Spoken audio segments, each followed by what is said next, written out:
Hello, everyone. I'm Santier, and wolves going on there. Ooh, Crichton music, or maybe this is the generic adventure music. There is some music labeled in the game stuff as generic adventure. Anyway, we'll be continuing our lore playthrough of Eye of the North on Rex Templaris here today. So that will be exciting. All right, so when last we left our hero, we had gotten 3/4 of the map for a dwarf friend. Hey, Mana Guy, good to see you.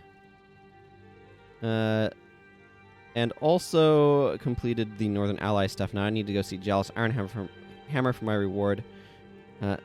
I will do that momentarily, but I actually want to go open up some inventory space by talking to our dwarf friend, Horus Deeprunner.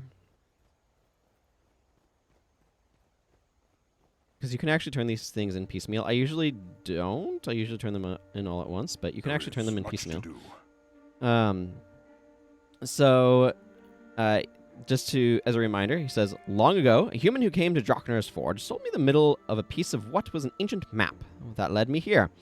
After spending countless days researching the ancient Dwarven chronicles, I've come to believe this is a piece of the map to the great King Hundar's ancient lost treasure. If only I can find the other pieces of the map, I might be able to track down the treasure. So far, I've found 1 of 5 pieces. So I can tell him I found the top left map piece. We're 1 step closer to King Hundar's treasure.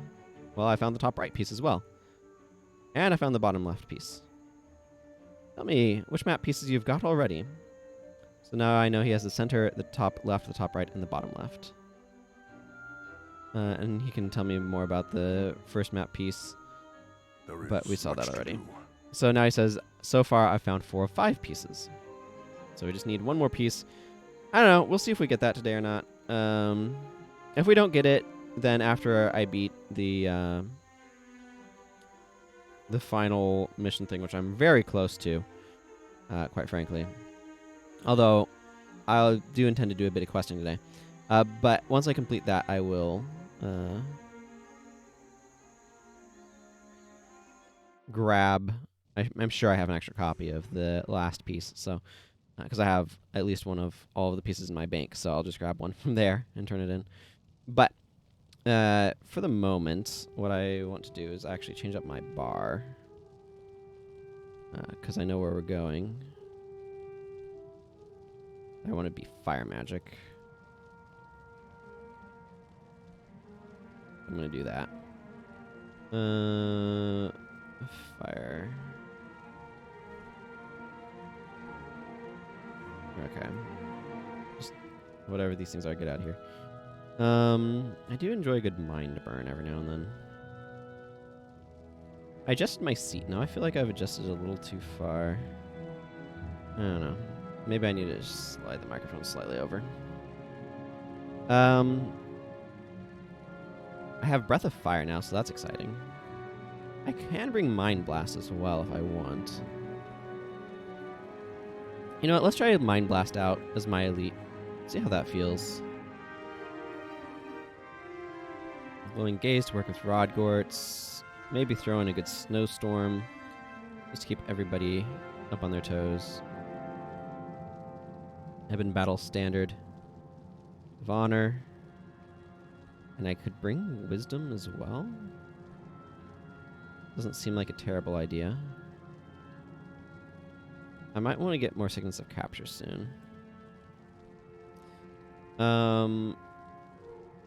Yeah, let's grab Wisdom as well. Wisdom gives a chance for quick recharges, which is nice.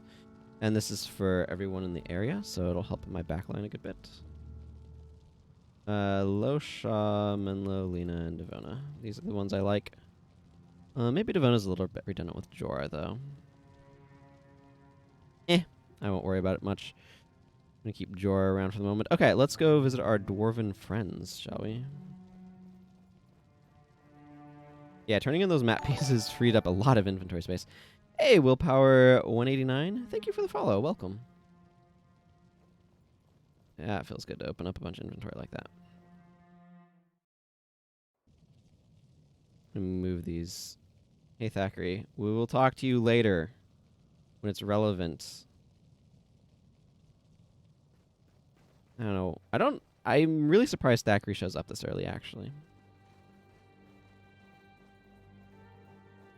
It's very early for him to show up. I should probably put on my Norn title for the moment. I've been doing enough dungeon diving that my Dwarven title track's actually gotten up decently well. Over there, by the way, you can see is Gwen's garden. There's a little garden over there. 2 red iris flowers will spawn each time you walk. Like, each map time you walk into it. I'm not sure if that explains it very well. But when you walk into it the first time, each time you've zoned into the map, 2 red iris flowers will spawn there. So it's an easy place to go get them if you want them for triggering one of Gwen's 2 special quests.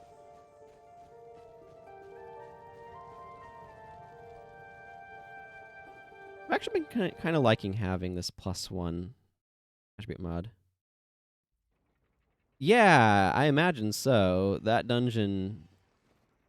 To say that it likes blind is an understatement. Hey, Salty Grease, good to see ya. It has been a little while.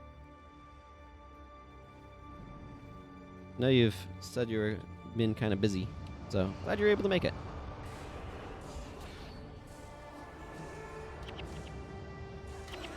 Foiled by a vow.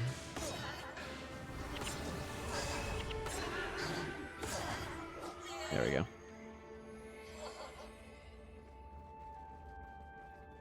Okay.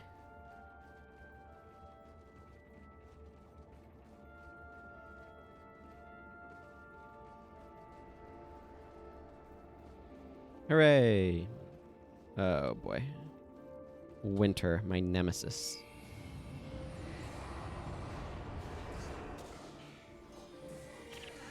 Yeah, Vow of Silence, but I can at least improve wanding damage with the Standard of Honor.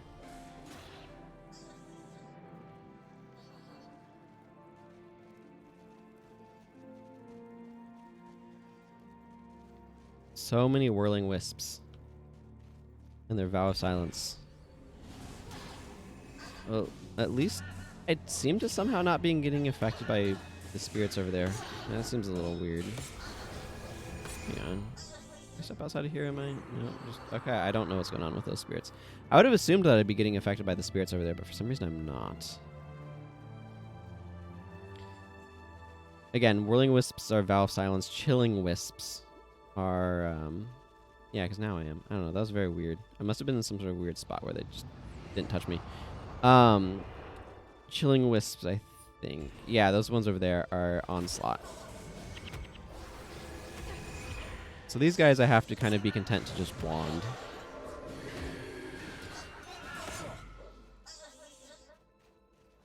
Unfortunately.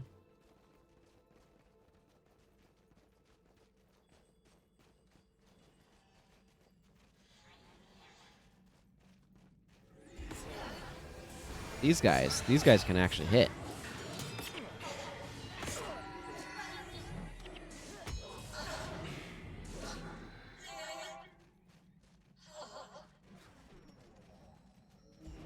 Behold, my ability to actually cast spells on them.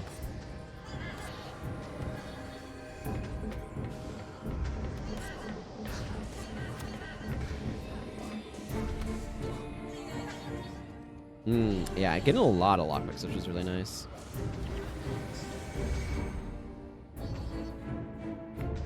Breath of Fire has a really short recharge, by the way, and good damage, which is why I wanted it so much. Plus, it's a good source of overcast. I do like my damage over time spells.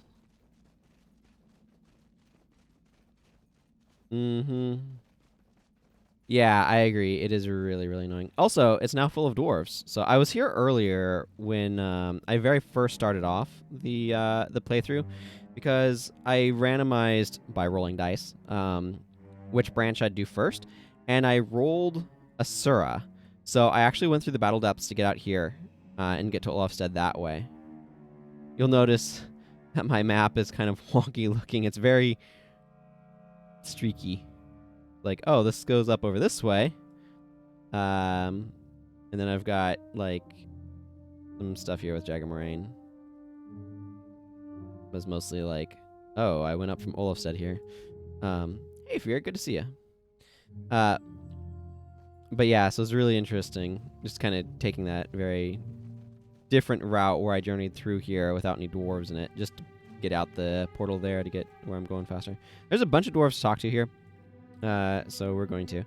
First, we have Telzar Ironjaw. You seek the dwarves? Destroyers will learn the same lesson the Stone Summit learned. Deldrimor cannot be defeated. Here we have an Orzar Highstone, who you may recall had a brother, Ural Highstone, who he abducted out of Sorrow's Furnace. By wrapping him in like mystical spiderwebs and stuff, he was very concerned about his family's name and his political career. What news of the war? So what do you say, Orzar? Some time ago, King Jalus sent my brother Earl north to gather intelligence on the Stone Summit's movements up here. My brother and I have had our differences, to be sure, but after that debacle in Sorrow's Furnace, he reformed and dedicated his life to the service of Dwayna, which is unusual. Dwarves normally focus on the Great Dwarf, not on the human goddess Dwayna, so the fact that he became a follower of Dwayna is notable. I've come up here with King Jalus in the hopes of seeing Earl and, perhaps, sharing a tankard, or 20, of ale with him. That's what Orzar Highstone, the politician, is doing up here. I don't think any of the, like, generic, non-named dwarves have anything to say. You need me? When the great dwarf arrives, the destroyers shall be scattered to the winds before his warhammer. Do you guys all say the same thing? You need me? Okay, I'm going to assume so, and not talk to literally everyone to confirm it. I was just noticing these stairs over here. I don't think they go anywhere, but it suddenly caught my attention. Like, I imagine this, like most maps, gets reused, so I was just kind of wondering, like, does anybody know offhand where I might have this hall where these stairs actually go somewhere? Like, what dungeon? Anyway. Audience with the king. This will make Ogden happy. Yeah, as I read already. Audience with the king.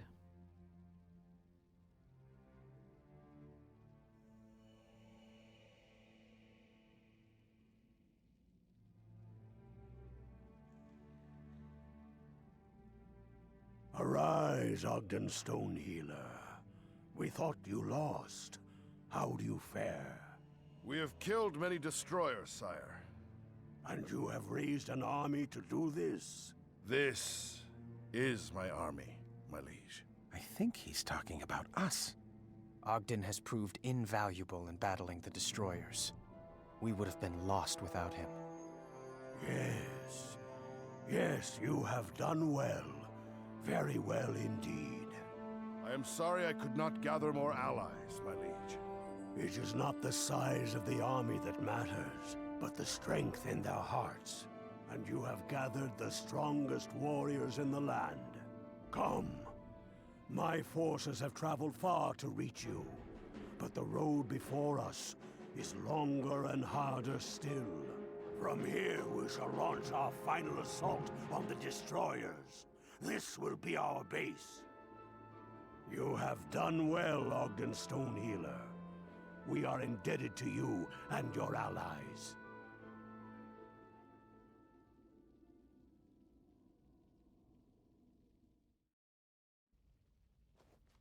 Okay, and now we have in our little cutscene here. I always forget about that cutscene for some reason. I just think you need to go talk to Jalus and get your quest reward. And I always forget about that little cutscene. It always throws me off whenever it happens. I don't know. Does anybody else have that happen? What news of the war? High Priest Alcar says, "Long have I studied the Tome of Rubicon and the lore of the Great Destroyer. Never did I expect to see the Great Destroyer surface in my lifetime.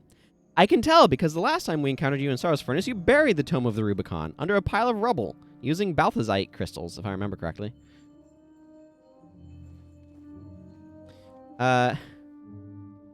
Hello, Jalus. You need me. You have done well. Thanks to your efforts, we have potential allies and a base from which to launch a counterattack against the destroyers. We get 10,000 experience points, 1,000 Norn reputation points, and a monumental tapestry. And now our quest against the destroyers has been updated, and we are told to look into the scrying pool at the Eye of the North. And I have like no quest in my log, so now instead of scrolling up and down my quest log, it zooms the camera in and out, which threw me off. There is much to do. It is good to see you. Our plans against the destroyers proceed apace. I'll be on my way. You seek the dwarves? Alcar now has a quest for us. He says, I know more of the Tome of Rubicon than any of my predecessors. Now, was it Tome of Rubicon or Tome of the Rubicon? I need to check this. Because I'm very confused. I feel like it was Tome of the Rubicon. Yeah. Tome of the Rubicon is how it's being described in Star's Furnace quests, according to the wiki. And here's discussing it.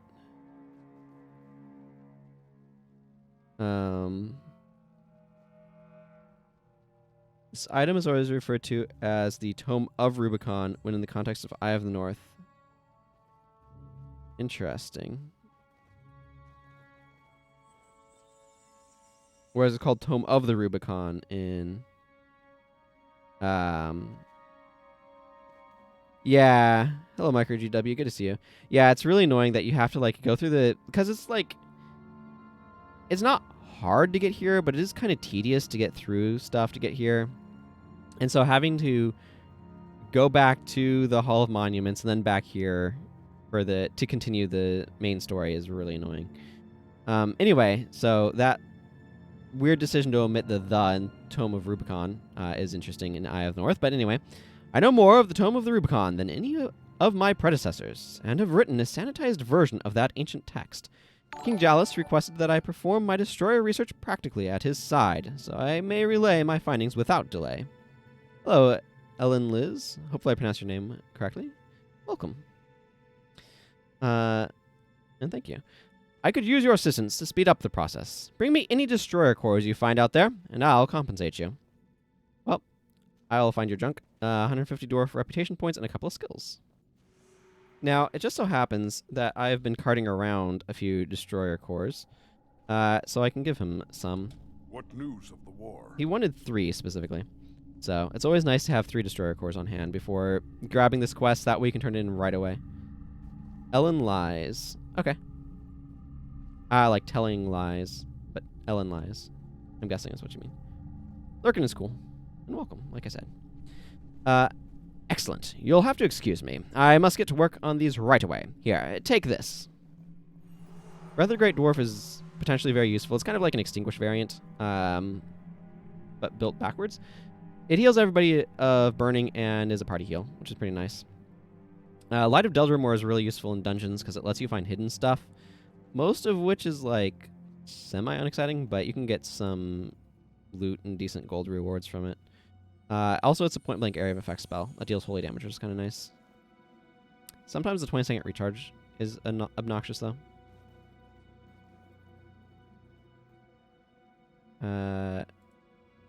Then he has another quest. But you're willing to bet there might have been a guild hall idea for that area.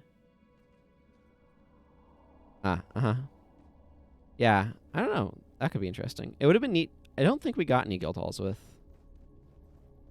Eye of the North, did we? It would have been neat to get some. Come, see the fruits of my labor. I've developed a concoction that should be of value when used against the destroyers. Unfortunately, its effectiveness is in theory only, as I've not tested it against the real thing. I need you to do something for me. Whilst in the presence of a destroyer, throw this vial to shatter the glass. When air hits the liquid, it will create a gas, which should corrode the destroyer's hide and cause it significant pain. You know, give them a taste of their own medicine. It should work, but if it doesn't, I'll use your pay to finance a nice funeral service instead. How does that sound? I'll take the destroyer challenge. 4 out of 5 adventurers agree this test is dangerous to their health. I mean, maybe. So, for this quest, we get this Alcar's Concoction. And what we need to do is we just need to double-click it when we're next to a destroyer. And it does 100 damage to the destroyer, and then we can turn in our quest reward. But that'll be a little bit. It's a bit unfortunate that I've gone this path that gets me access to this so late. Just because it would have been useful earlier. are like useful to turn in earlier, so I could get the skills from it earlier. Orzar Highstone also has a quest for us. He just doesn't show it yet. You seek the dwarves? My brother Ural Highstone was once in the Stone Summit, but he reformed and has become a follower of the human god Dwayna. King Jalus asked him to infiltrate the Stone Summit as it moved north, and for the most part, its members have been pretty quiet. Until now. Ural sent word that the summit has gotten wind of our arrival here in the Far Shiver Peaks. He believes they plan to attack our encampment. Ural will arrive soon to confirm his report. Rex Templaris, will you lend your prowess to us and defend our enclave should the need arise? Sure. I'll play defense. You seek the dwarves? Which is right now. Is your party ready to defend our encampment? I am. Okay, so this doesn't start until we actually talk to Orzar Highstone. You'll notice that High Priest Alcar, Jalus Ironhammer, and Telzar Ironjaw are now down in the middle area. Oh, and now I have the Call of the Eye effect on me. Hello, Orzar Highstone. What news of the war? Just sit on your shield a moment. Ural should be here soon. Orzar, did you get my message? My brother, I have. What news? The Stone Summit are on your doorstep. Their attack will begin at any moment.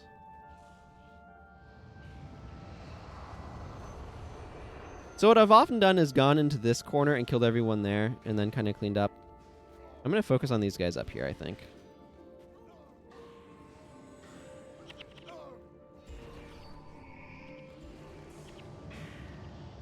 Instead, I think it's a little bit more narratively meaningful.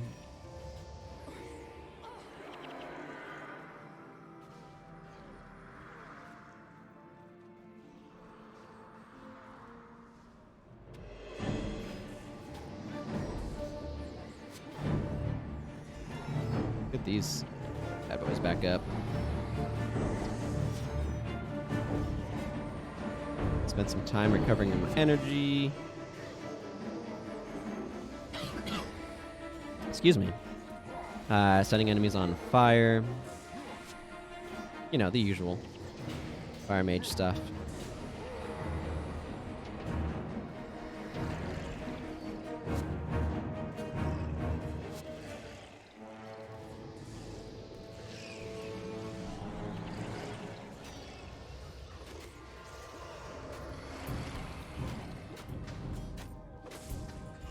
Here, how do you feel about a Breath of Fire, and a Snowstorm, and a Rodgor's Invocation? Okay, seems like all of those together were a little too much for that one.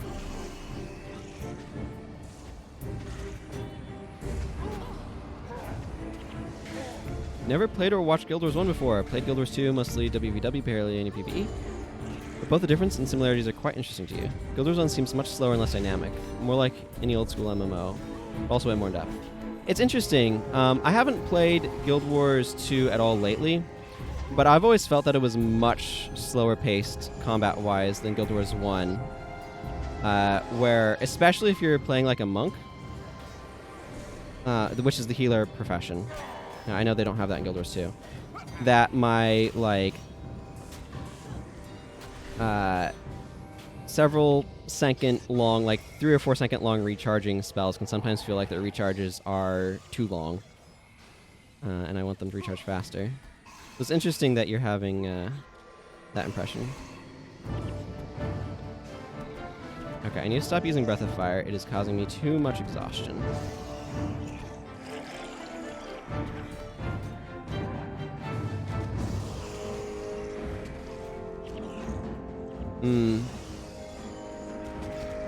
Yeah, Elementalist tends to be a little bit slower pace of a profession as well, because you have longer casting time spells.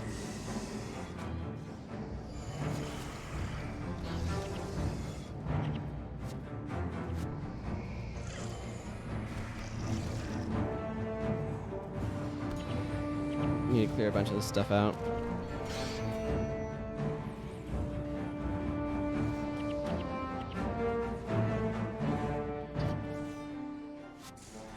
How do y'all feel about it? Rodgor's Invocation. Okay, well that wasn't positioned super well.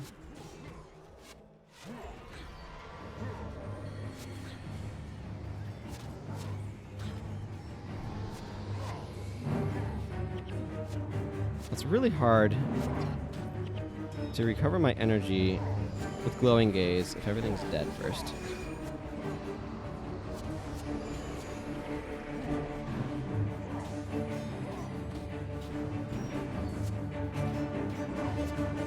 Okay, we got a ranger up there.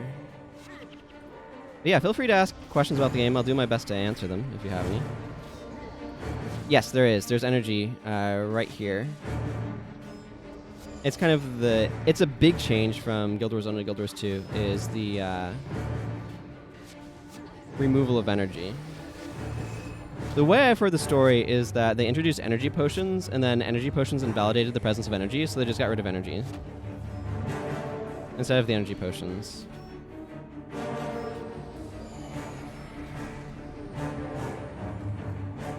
But it has a pretty big impact on how stuff works.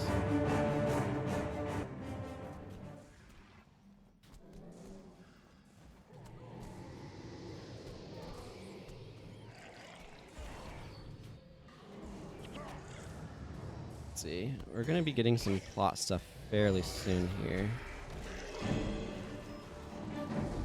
Also, like, AoEs are not capped on the number of things they can hit, usually. There's some that are. Or there's some skills that like specifically hit X number of enemies or things like that.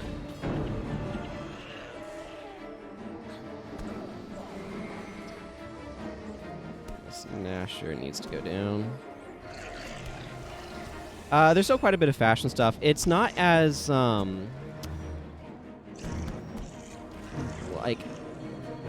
it's easy to like modify your fashion. Like there's no transmutation concept.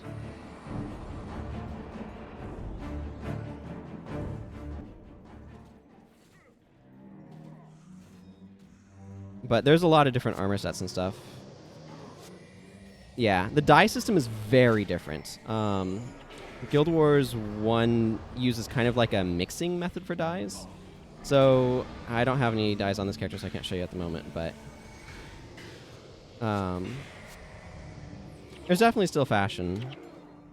You have 5 armor slots to fill in. And then there's also costumes if you want them. Although the costumes are pretty limited. I mean, it depends upon how you play. But yeah, that's certainly how some people will treat it. Getting your expensive armor du jour and dying at something weird. Or black. Black is an expensive dye, typically.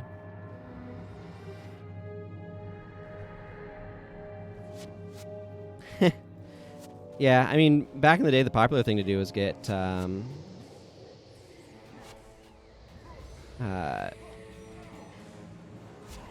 brain work. Gladiator's armor for your warrior, and dye it black. That's how you knew you were a real warrior. Elite gladiators.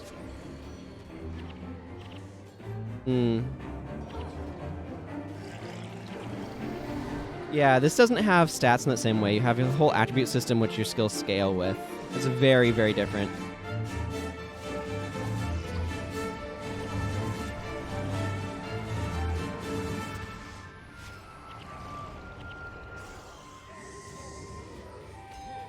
But there's no... I mean, it's even different among a lot of old school stuff. There's no, like, strength stat or anything. There's none of that. Oh, there is a strength attribute for warriors. But it's a very, very different system from something like a Final Fantasy or something as well. Marin Steelfist says, Earl Highstone, you traitorous snake. I should have known you'd sell us out. I'll roast your hide for this. Blood is more precious than gold. I betrayed my brother once, but never again. Your life is mine, Earl Highstone. And an avatar of Dwayna drops down and says, and your soul mine.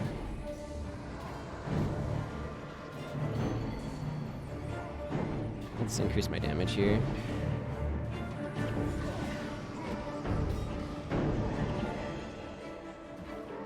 It really feels like it should have had a cinematic attached to it, because it's really easy to miss what's going on there.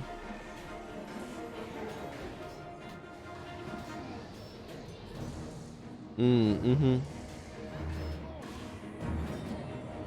Yeah, the amount of voice acting you get in the sequel is got a lot of.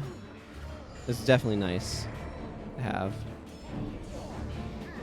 Although it does kind of increase the expense of making stuff by quite a lot because you have to pay voice actors, obviously. These gold coins.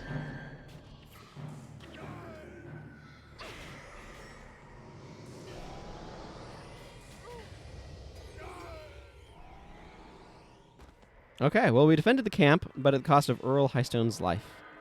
But Dwayna claimed his soul, which I think is interesting. And here's the corpse of Earl Highstone.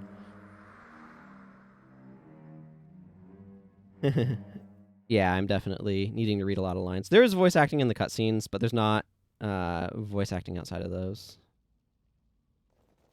Okay, Orzar Highstone. There is much to do. Maybe, but even when Guild Wars 1 came out, they weren't calling it an MMO. They're calling it a competitive cooperative online role-playing game, if I remember correctly. Dwayna, why would you take my brother? We had come to terms, he and I. I had forgiven him. What am I to do now? Well, you can give me this cool resurrection skill. For 30 seconds, all dead party members in earshot are resurrected with full health and energy. Resurrected party members deal 30% more damage. When this effect ends, affected party members die. Skill does not incur a death penalty. Oh yeah, and Great Dwarf Weapon. This one's ridiculously strong, but I kind of want to stick to my Snowstorm for now. You seek the dwarves? Poor Earl. At least he is with Dwayna now. I want the Summit who did this to taste the pain of my vengeance. Even if it is not by my hand, I have promised to remain here to defend the encampment. Here's a thought. You go to that vile camp and dispense bloodshed the Stone Summit so richly deserve. Bring those murderers to justice. Well, revenge is best served with cold, cold steel. And fire. I will be using the fire part of that. In the service of revenge. Okay, let's go do that. So that's actually way up here in Drakkar Lake for some random reason.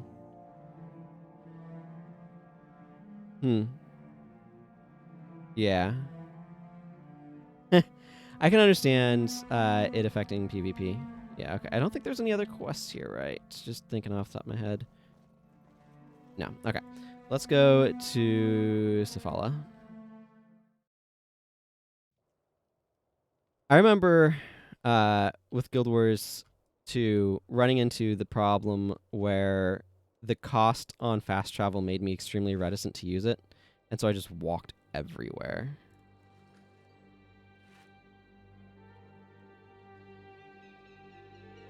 Or, like, fast travel to the PvP arena so I could get to LA, so I could get to towns and not have to pay, like, 2 silver.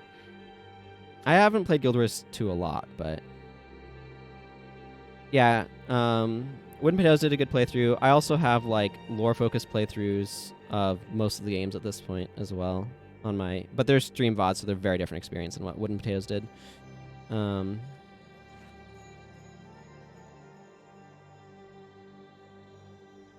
Yeah, I think a lot of it for me was, and I want to put this diamond away, and this extra destroyer core.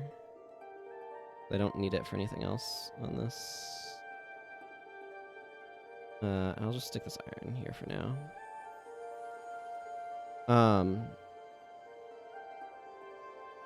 See, I don't need any of this stuff. For me, I didn't... Are you hunting something? I think it's like, it depends upon how far you're going and your level. It starts off at like a couple copper for like close stuff, and then it kind of gets to like a couple silver maybe for stuff when you get to higher level. I think at the scale at which the economy is now for a lot of players, it's effectively trivial. But, alright, well thank you for dropping by. Take care. Like I said, I'm happy to answer Guild Wars 1 questions. Okay, I just need to go out that way. It's opposite the way I'm facing. I think I'm going to stick with this bar for the moment. I do wish I had enough up in Vanguard rank for these to have 100% uptime, though.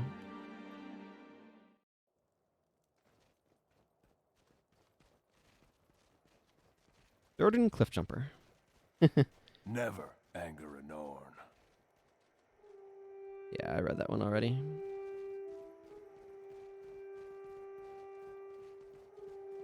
Go through some Jotun-infested caves. We'll do this quest, go visit the Eye of North, and go back to the Dwarven encampment. This is my current plan of action.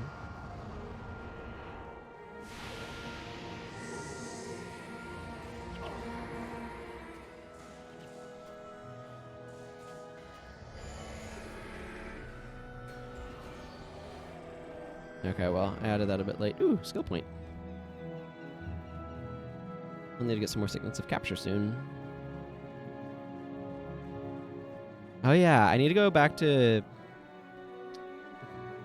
Gunners. There's a quest to get from the big man himself.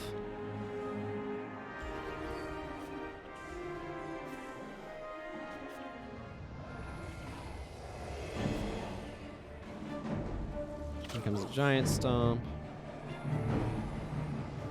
I could really go for less arcane conundrum.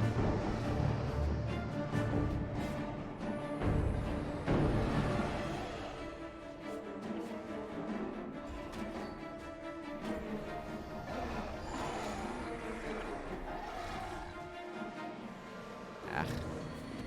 Okay, wanding is a bad idea.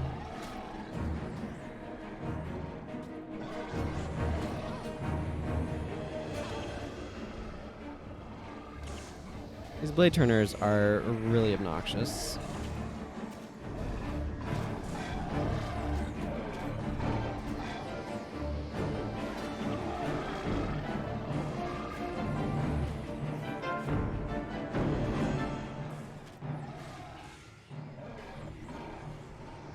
Really don't need them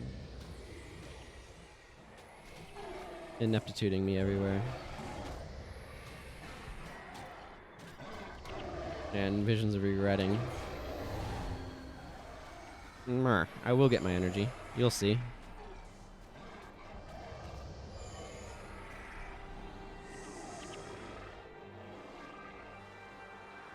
There we go. Ooh, a locked chest.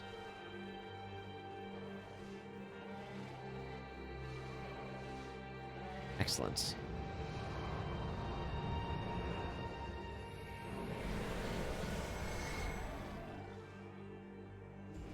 Restoration, eh? Wow, that snowstorm took forever to get out.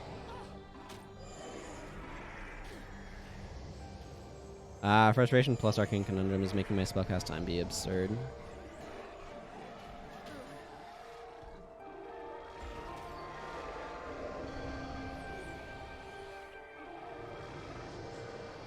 I think it's better to just let Redguards finish so I can get the energy refund there. Okay, locked chest. Well, at least I got double things, right? Broke the lockpick.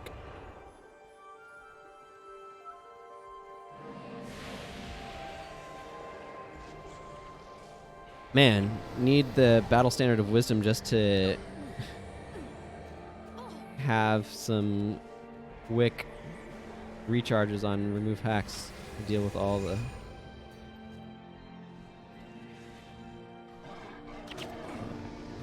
I did not need that giant stomp there.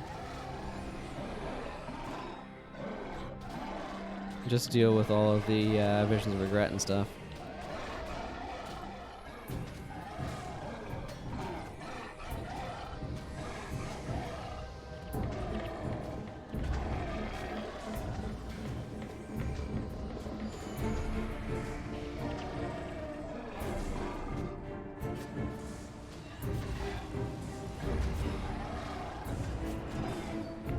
Man, the fact that this increases damage from damage over time effects is really good. It's really strong.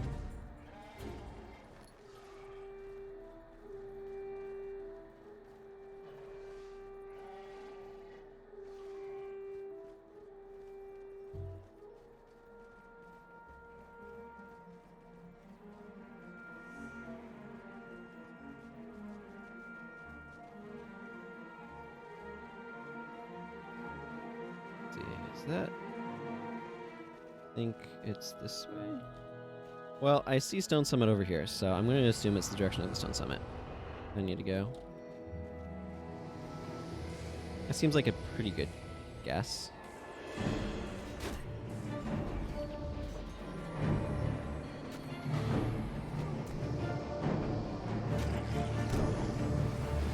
Me, anyway.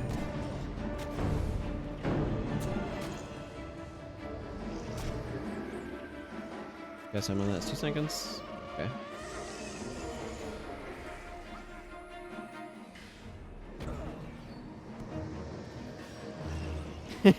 That bone minion should not have come here. Bone minions are pretty weak, though. So, they go down pretty easily.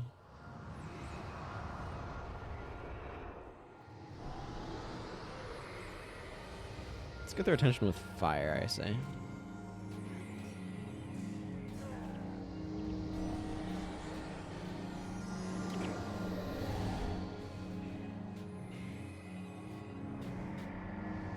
Fire and ice.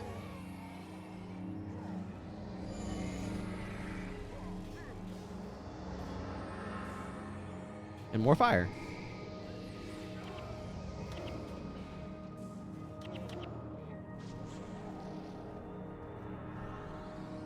All right.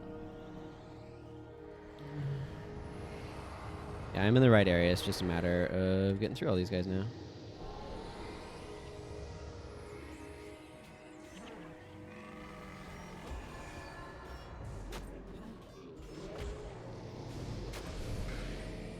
Which member? Dismember.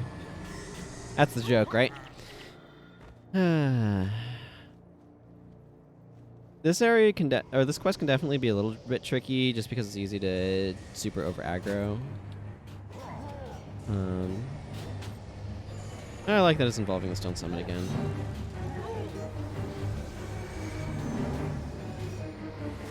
Haven't seen these guys up here that much so far. A little bit with Frontiers, but it adds some story here of, like, I get the real impression from this that at this point in the timeline, which, remember, different parts of the world at different points in the timeline, but at this point in the timeline, the Deldrimmer dwarves have managed to successfully push the Stone Summit all the way out of the southern Deldrimmer lands. So now the Stone Summit are exiled up here in the north. That's the impression that I'm getting. Or get from Eye of the North. So the Deldrimmer dwarves have basically won their civil war at this point, which I think is a really cool detail.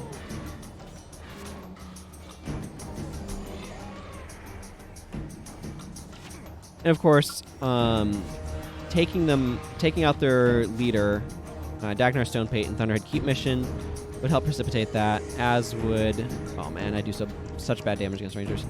As would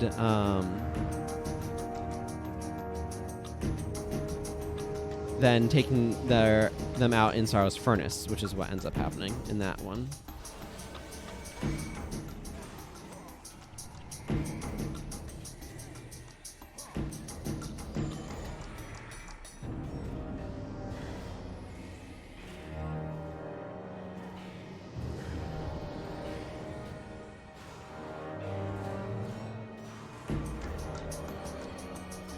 So definitely interesting to think about.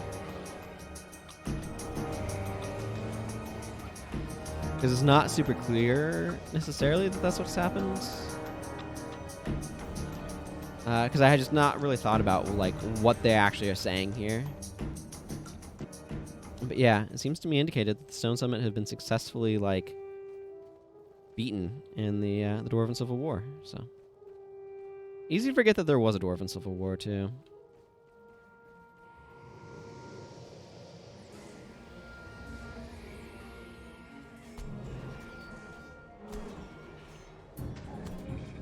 Not giant stomping yet, but I'm working on it.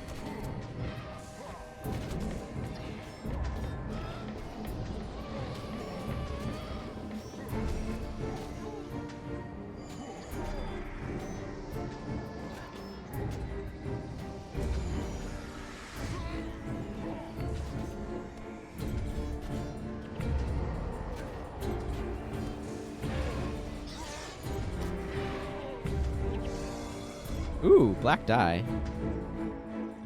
Don't mind if I do.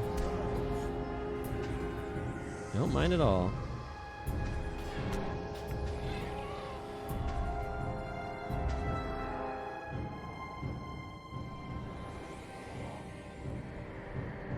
There's a bunch of stone summit up here.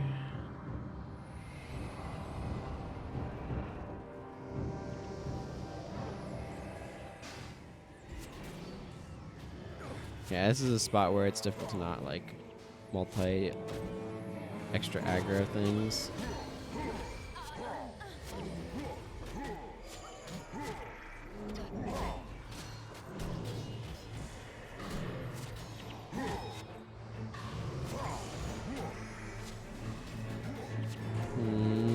I see part of the issue. There we go. I managed to get up high enough that I can.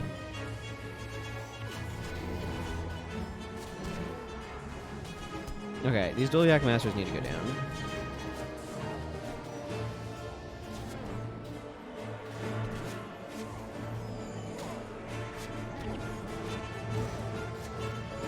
Okay, we're probably wiping here. We've just managed to over aggro, and we've got multiple healers. That's what happens when you accidentally get two groups on you.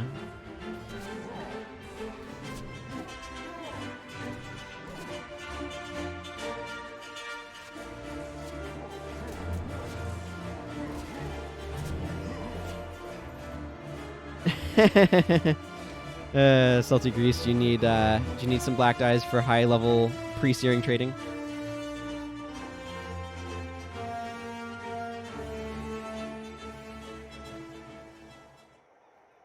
Oh, it got a walk ahead of us. Oh well. Let's salvage a few things, eh?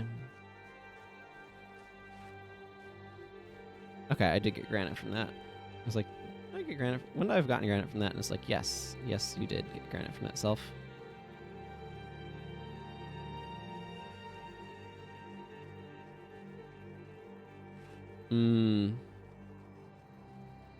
Oops.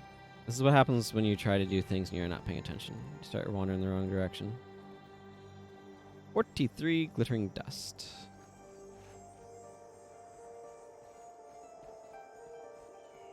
That's interesting. Just in terms of like equivalent monetary value.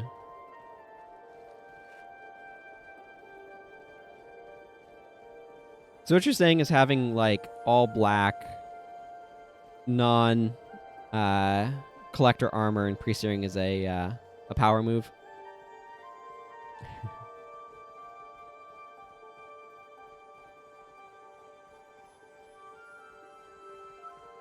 All right, so back into those dwarves. Very much so. We're almost there. Just need to worm around the ice here a little bit.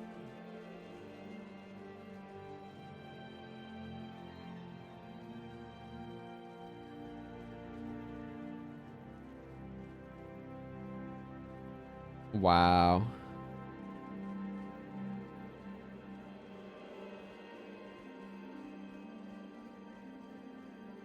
I remember there's something I traded to somebody for like 20 white dyes. I don't remember what it was. I was thinking, really?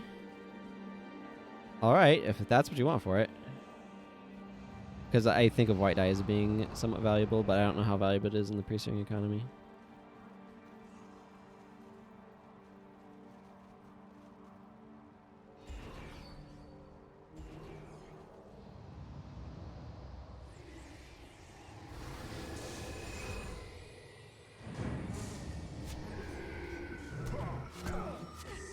Mm-hmm.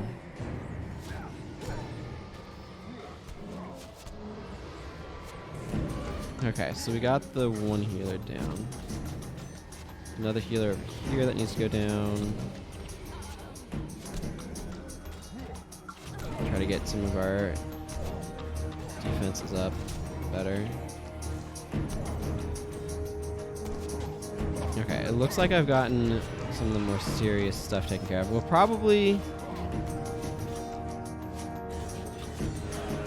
We're going to run into energy issues here. We're probably wiping again.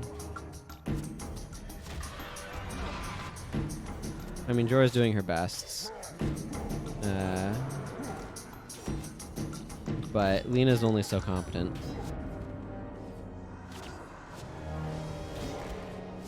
Jorah is being really tanky. Like I said, this part can be really tricky because it's really hard to not aggro both. I would need to go in here without any melee whatsoever, and I have 2 melee in both Jorah and Devona, and that's causing me to... Like, the heroes / henchmen run in, and when they do that, they collect the aggro from the other dude, so it's kind of impossible to not aggro both groups there, and then we kind of get overwhelmed because, like, Menlo and Lena are, as far as henchmen are concerned, extremely competent, but we're talking henchmen here and not hero builds, so... they definitely run into limitations and difficulties.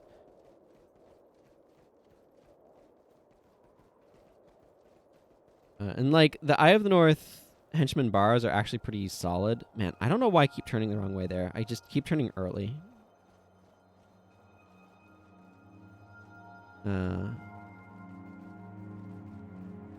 But yeah, it's definitely like...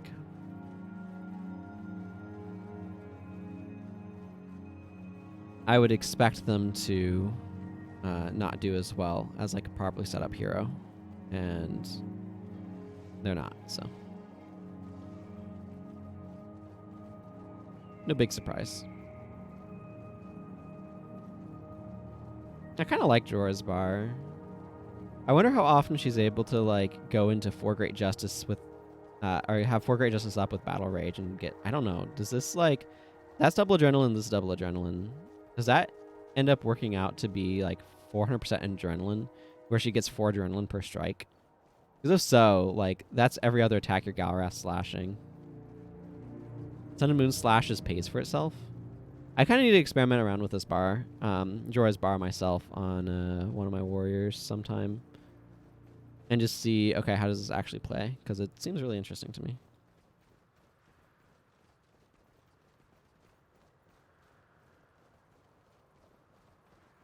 Yeah, we've cleared up a lot of the main issue here. All of their healers are gone. I do want that lockpick, though.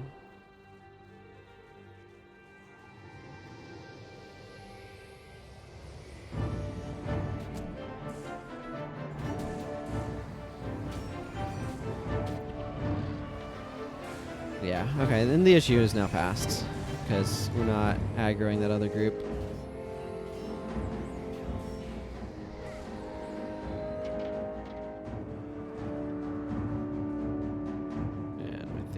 Let's go ahead and pick up this lockpick. Get the buffs back up.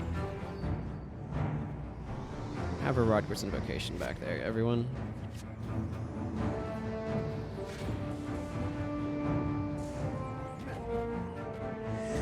One of the things too that's a problem is these guys on the back line.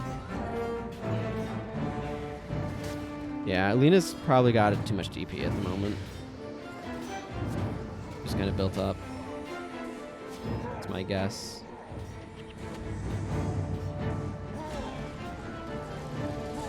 Oh, I got an orange dye now. Spicy.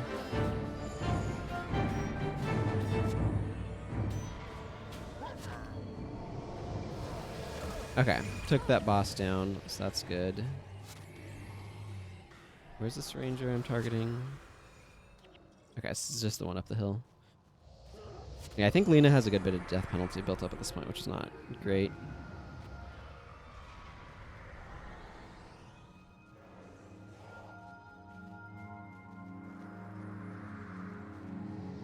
So if I do this, I can draw some aggro. I want to focus them on the melee here, because the melee is going to be really disruptive to my backline. And we can overwhelm the Monk's Healing, I think, pretty easily.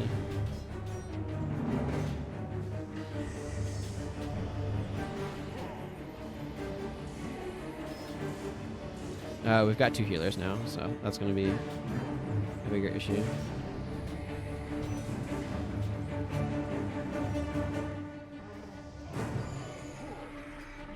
There we go. Healer and Dolyak Master. But I'm happy to draw out the healer like that.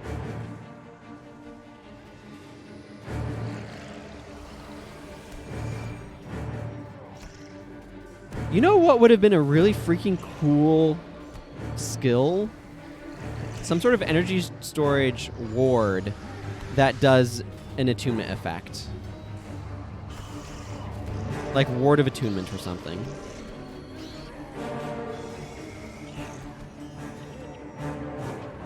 That would be a really cool energy storage elite. Like, call it Ether Ward or something. Okay, where's this Nasher? Nasher, stop.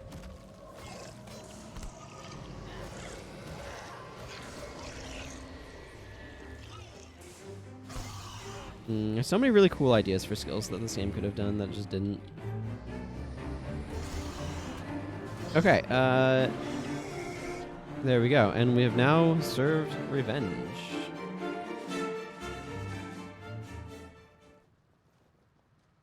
All right. So that's in service of Revenge. We'll do this Juror challenge later. But for now, let's go ahead and make our way back to the Eye of the North. Because we have the Call of the Eye on us.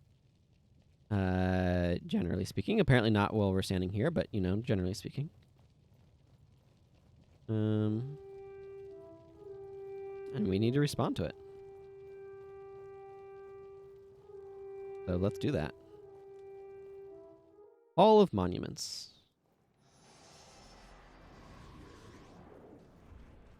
Okay, so first things first, I have a tapestry for our devotion panel here.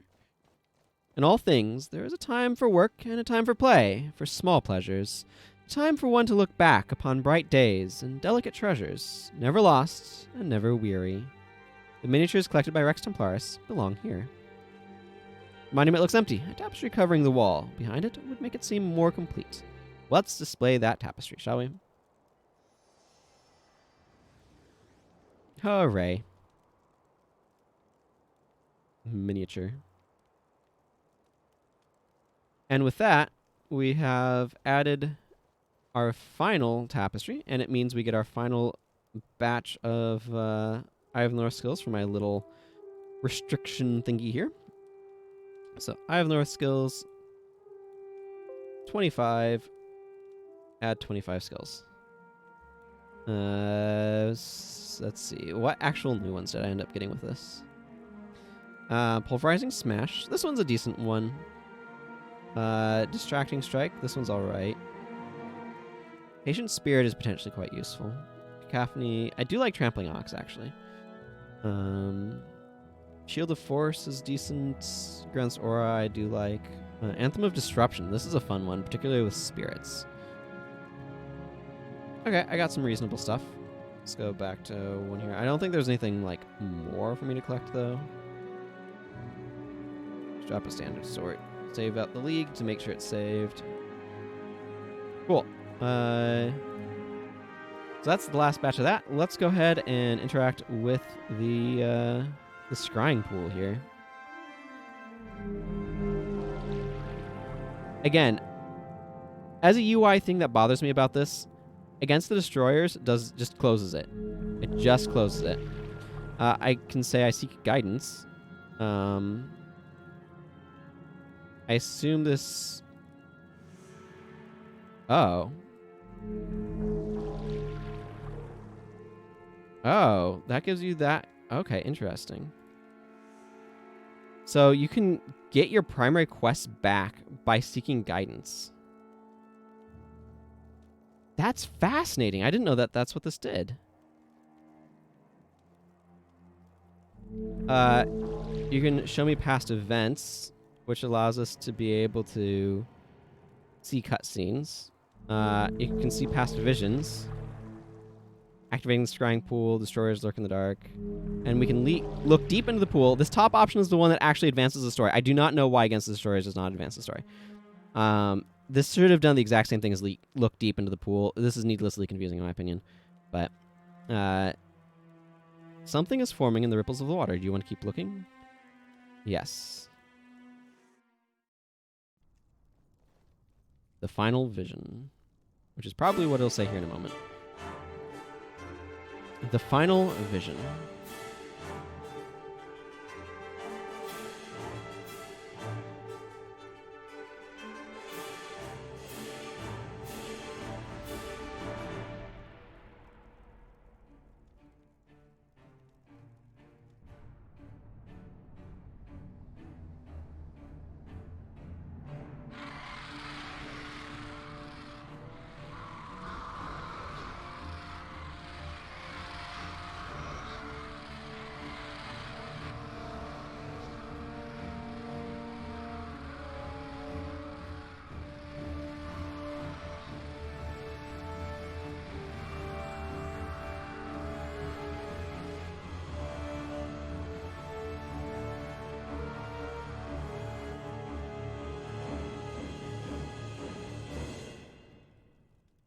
That is what we're up against. I know where that is. The Great Destroyer has a huge army at its disposal. I know where that is. And it will take every dwarf still living to find its lair. Curse me for an apprentice, I know where that is. You've been there? I've been to the central transfer chamber. That cavern is adjacent to it.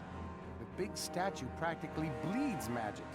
That's why we built the chamber there in the first place. If we know its lair, we can strike against it. It is still going to take everything we have. I will put a call out among my people. Ula should have the bugs worked out of her golems as well.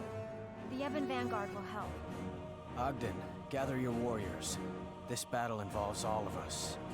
We will help. That is appreciated, but we need one more thing if we are to stand a chance. We must go to the heart of the Shiver Peaks. We must summon the Great Dwarf.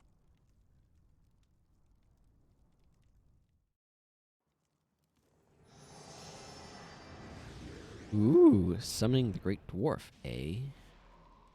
An important step. Easy to forget. An important step. Seek out Giles Ironhammer and help summon the power of the Great Dwarf.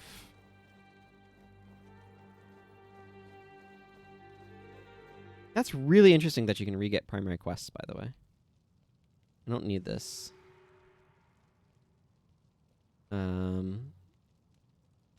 Yeah. Okay, that's done. I need to go do this part now. I should probably change Jorah. Actually, you know what? Let's kick Devona and add in Zoe. That seems reasonable to me. I want to change my bar for this up as well. I don't know. I just want to go Earth Magic. Maybe not the most exciting choice, but I really value the armor ignoring damage I can get from it, so I might just keep those there.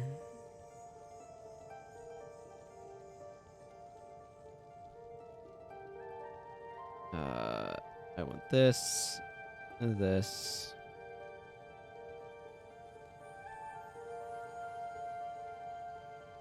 And bring the Glyph of Renewal, and that's like the main option here.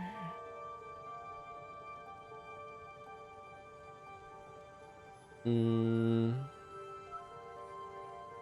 gonna bring Energy Boon as a form of energy management. I mean, this bar's main thing is kind of Obsidian Flame, so I feel like I want something else going on.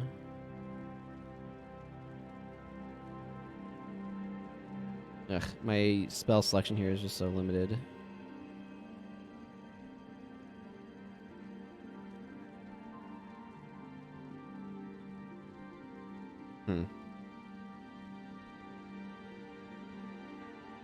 Maybe I just need Glyph of Lesser Energy. This bar doesn't seem great, but it's a very supporty type bar. I don't know. I'm going to roll with this for the moment, which I do need to go do. I need to go back to Garden Salt. I don't know how you're supposed to know about this quest. I just remembered about it. I'm going to grab this quest so I don't forget again, but I'm going to do this dungeon first. The Heart of the Shiver Peaks. Who sent you? Every sun that sets behind the mountains draws us closer to an epic battle. We revel in the knowledge that the spirits grant us worthy foes. Yet there is still much to learn should you seek glory at our sides. If you have received the gifts of the spirits in the past, you'll know what I mean. Let me tell you how to make these skills permanent. Within Drakkar Lake lives a great Norn named Hogni Truthseeker. In his day, Hogni was without peer. He slew the most terrible creatures with naught but the strength of his arms. Having bested all its beasts, Hogni now seeks to live in harmony with the natural world. He has retreated to the wilds, isolating himself in the pursuit of knowledge. Go now, Rex Templaris, learn from the greatest hero of our time. With knowledge comes power. 100 Norn reputation points, and I am the strongest. Power, I like the sound of that. Truthseeker. There's also a quest chain over here. Maybe I need to spend a little bit more time on some of these quests. Maybe I'm rushing prematurely towards the end of the thing.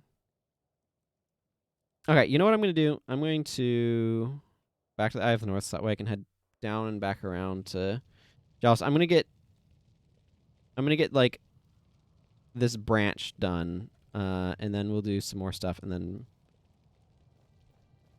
finish things out. We'll see how things go. It's possible, depending upon the timeline for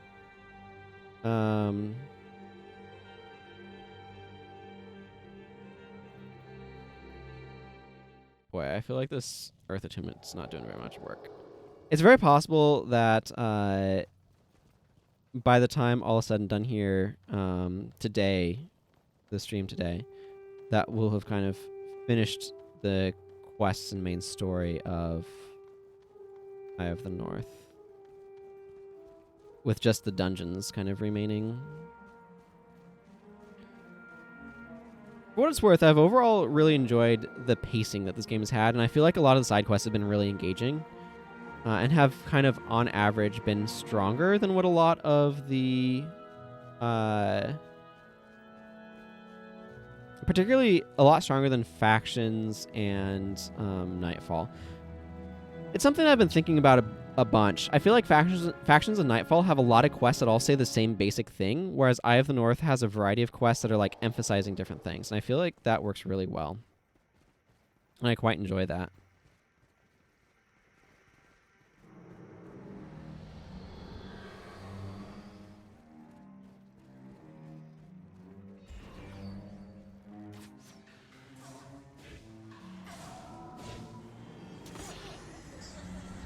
There we go. Bit of extra damage, and I can give Menlo some more energy and HP. This gives bonus HP for each point of your maximum energy. I wonder how ridiculous this gets at 16 energy storage with boosted max, or with a high energy set.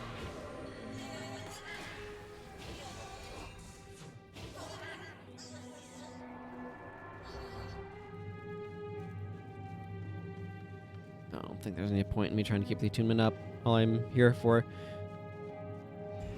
is the increased damage standard. That's how it seems to me.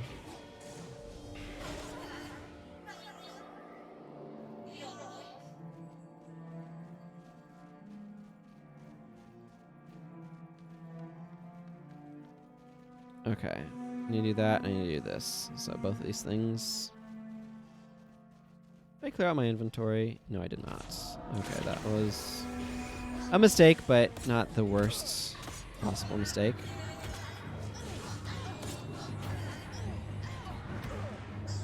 Ah, dang it.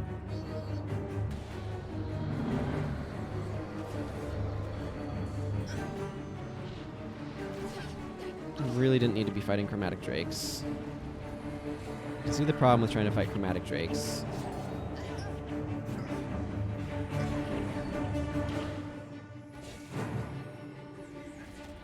Which is that they're very deadly, to be clear.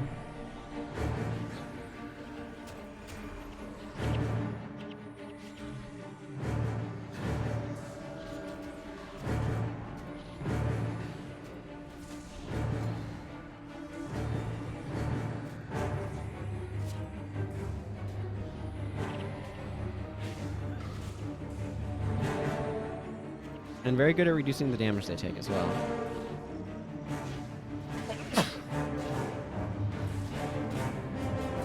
Yeah. I mean, part of it is that I can't cast Obsidian Flame on things that are unspell targetable. So.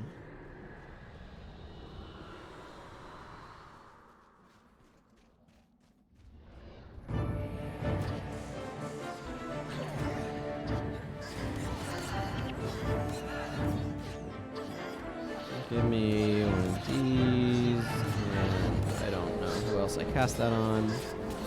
The nearest ally, cool.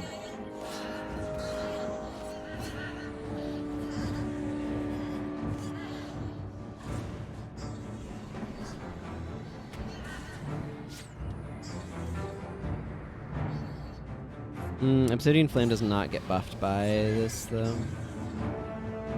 Which is understandable, it doesn't deal typed damage. I think this buffs all typed damage that you deal. And this is armor ignoring, just like whatever damage.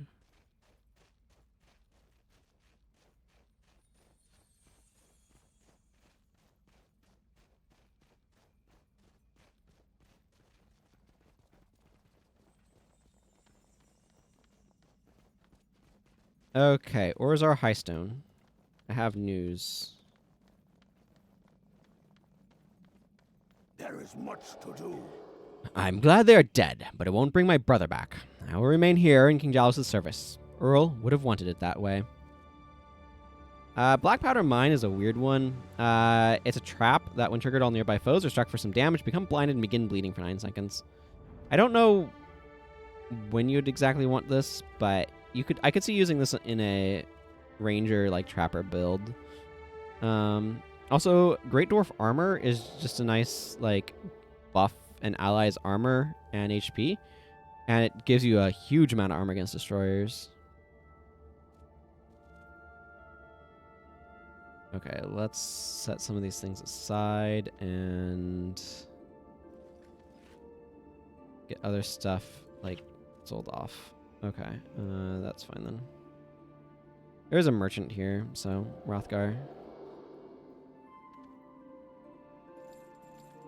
Let's sell these things to him. My kits are doing fine. Yeah, Jalos Ironhammer.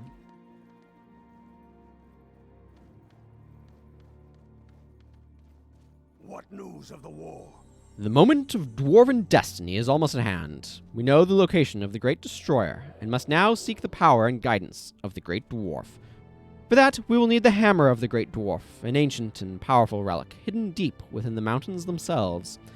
Its exact location has remained hidden for centuries, known only to a single member of the Black Powder clan, and handed down from generation to generation. Boy howdy, you better hope that they remain fertile. Budger Black Powder is the last of his lineage. Only he can lead you to it. Find him in the heart of the Shiver Peaks. Without your help, we dwarves will be forced to face our destiny alone.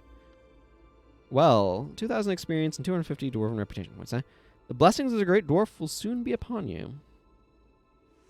Heart of the Shiver Peaks.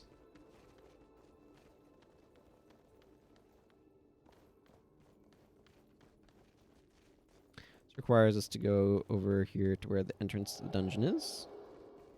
There's also an entrance in Bogroot Growths, I think.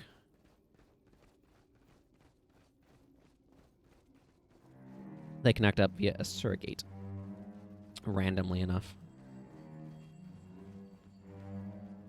You could go around that way, but why would you? There's a bunch of chromatic drakes. Much, much better to go over this way where there's whirling wisps only.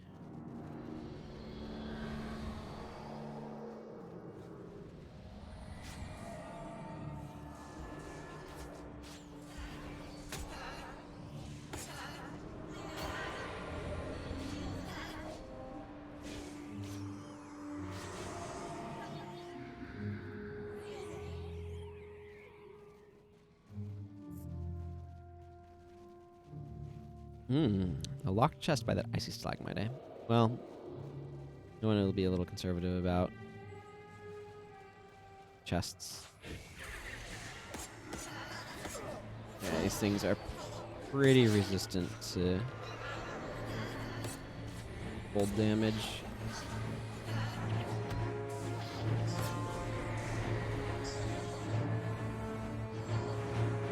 Oh, friggin' Equinox. I'm like, why do I have this much Overcast already? And then I remembered Equinox is a thing. Oh well. Let's go ahead and make our way into the heart of the Shiver Peaks. Via Surin Gate. Can I go through the backside? No. That's unpassable terrain, so that is the reason why I could not.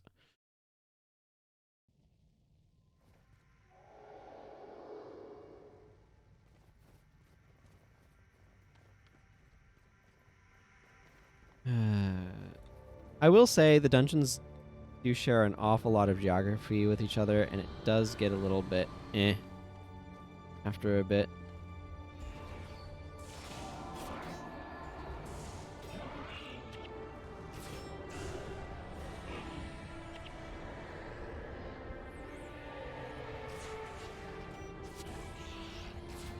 Here, Gwen, have some more HP or something.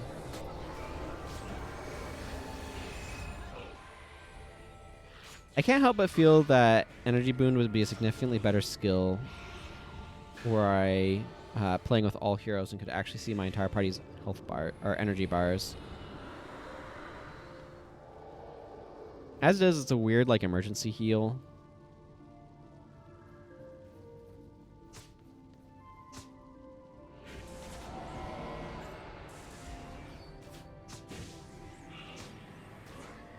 Here, Gwen, have some energy. Gwen's bar is very energy hungry.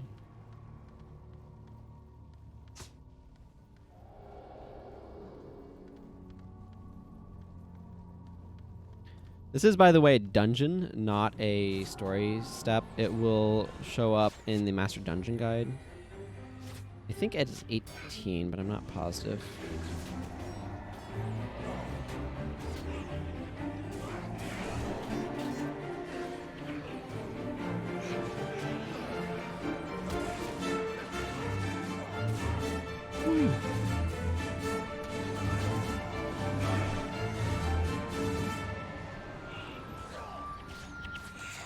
Skeleton Priest needs to go down. Oh. Get me off of this pain train. Ah. Right before I could drop stuff over there. Well, this is not promising.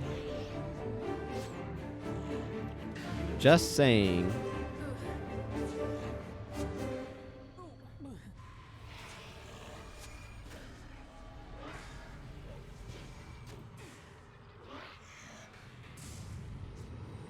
I think this is largely that my bar is bad. I mean, not entirely.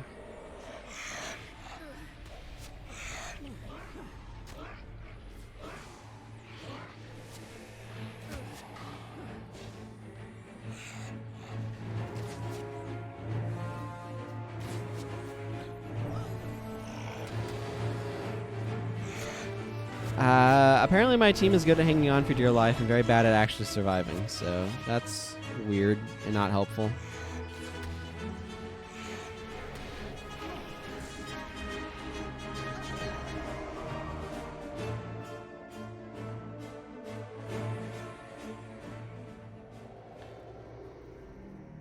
All right, let's try that again.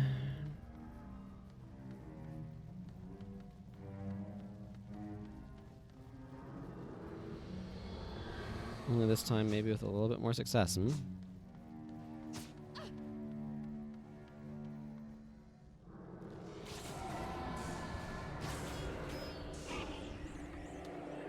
Here, Manlo, here's some energy so you can keep spamming Orson of friggin' healing.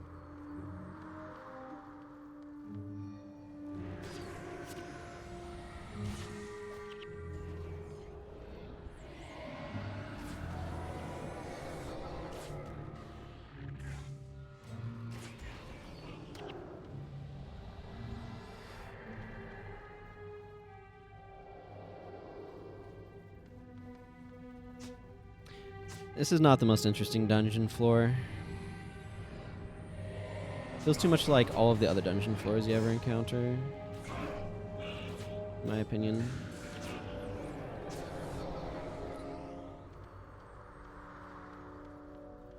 But oh well.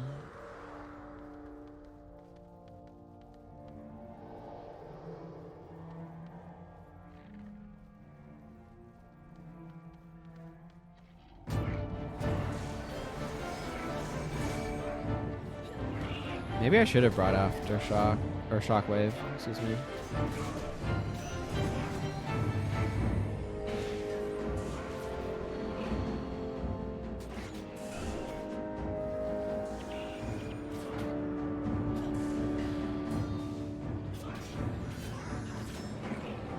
I feel like Lena's bar is actually kind of bad.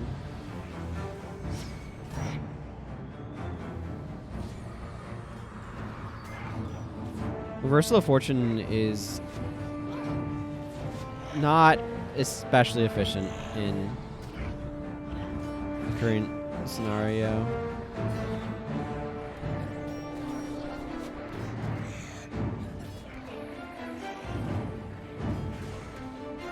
Okay, I have 700 HP. That's pretty good. It's weird that this skill's like effectiveness scales with death penalty in a very bizarre way.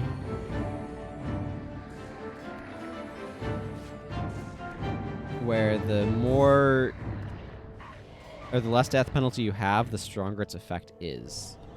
Right? Because it gives you based on your maximum energy. So the energy boon here, for those who don't know, for 57 seconds, energy boon raises the maximum health of you and target ally by 3 for each point of your respective maximum energy. When this enchantment is first applied, you and your target gain 11 energy, and I gain an additional 1 energy for every 2 points I have in energy storage. Excuse me, accidentally bumped the desk. And this effect scales with how much maximum energy you have then, which means if you have more maximum energy, obviously it's more. That's how it works, right?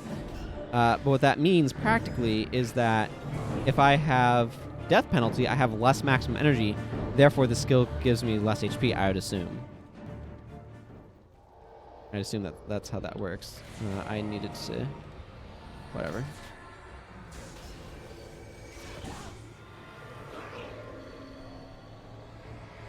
We don't need to fight those clerics. They don't go anywhere, so...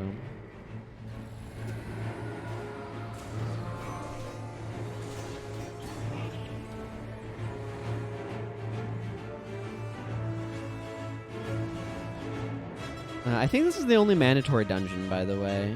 Like, actual mandatory dungeon, not, stuff that's not a dungeon that's kind of acting like a dungeon. I don't know why you'd fight Jakado, the Putrid there, to just get an area map when Budger over here is so close and whatnot. This makes 2 spells slightly more affordable. Hello, Budger Black Powder. There is much to do. We're going to show those destroyers not to mess with the people of Tyria. Come, friends, drink with the last black powder before we depart. The trek through the heart of the Shiver Peaks will be interesting, and by that I mean dangerous. We Black Powders have sworn a blood oath to protect the secrets until the day the hammer was needed, and my ancestors took that oath mighty serious. So, drink up, for today we may die honorably. There is much to do. He gives you explosives. I don't know what you'd expect Roger Black Powder to do. That's always what he's done, is just give you explosives.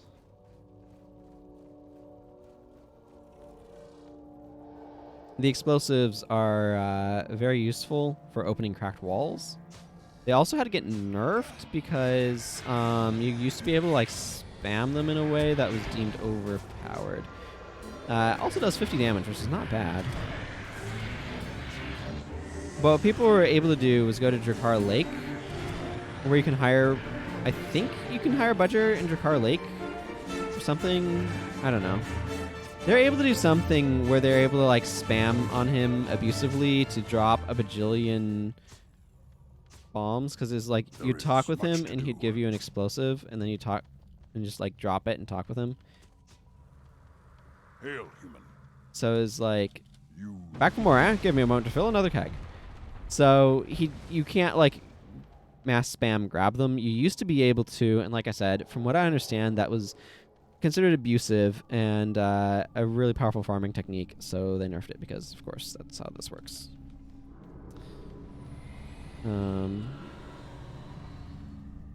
I have negative feelings towards anti-farming stuff. I understand some of that sort of thing.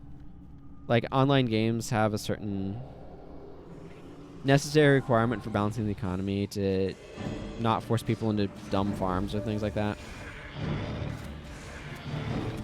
And I understand that. But I still get kind of annoyed.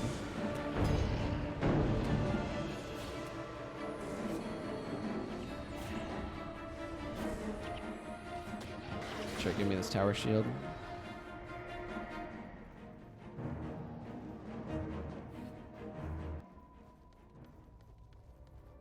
Just because I think it's like, oh, the players found a really cool way of doing something. Whoops, gotta nerf that. Can't have that. Can't have the players doing really cool things. That's how it kind of feels a little bit with some of the farming stuff to me, the farming nerfs. I know that's not exactly what's going on. It's more complicated than that. But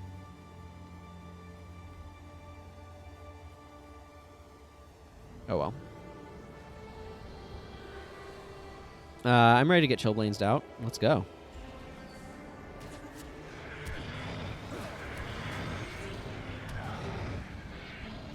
Gwen, I think you need more energy than the BIP is giving you. More immediate energy. How's that?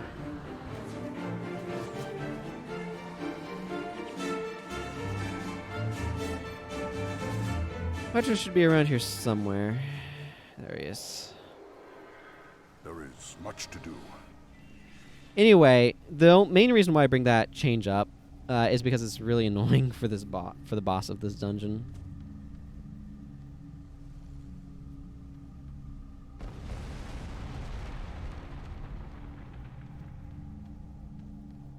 I don't know why this floor is here. It's a really short floor. I think about it.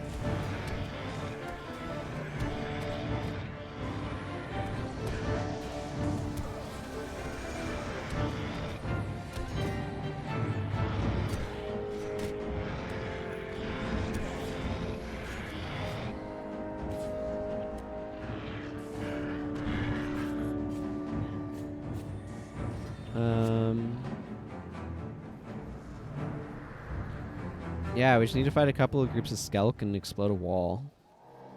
It feels really weirdly short.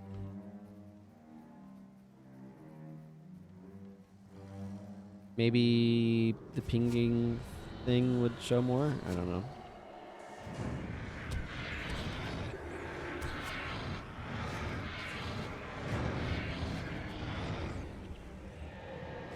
Make sure I'm getting overcast if I want that to do anything.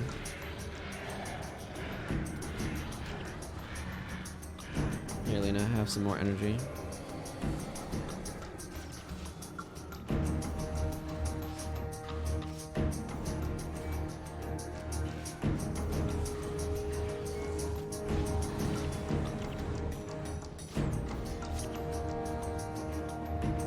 "15 enemies slain. Well, no point interacting with that. I will use this locked chest, though. It was actually a fairly short dungeon overall. Would you like to use a lockpick to unlock the chest? Yes. Ooh, platinum sickles. Lost the lockpick, but got some daggers. What's going on with these daggers? Ooh, maximum fortitude mod. That's kind of nice. Lengthens cripple duration on foes by 33% is not bad for daggers either. There's a couple of skills that inflict crippled that can be kind of nice to have.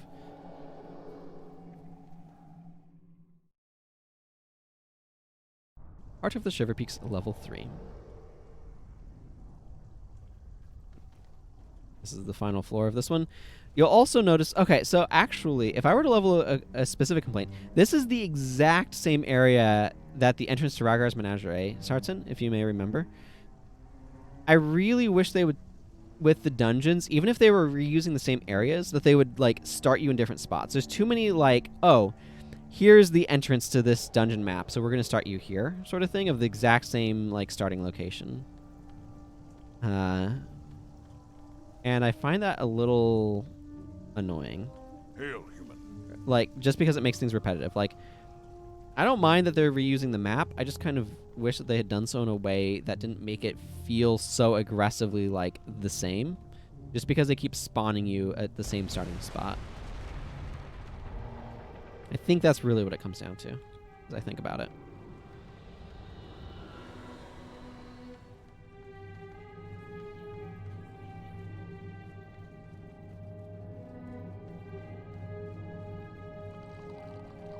Here's some magma blisters.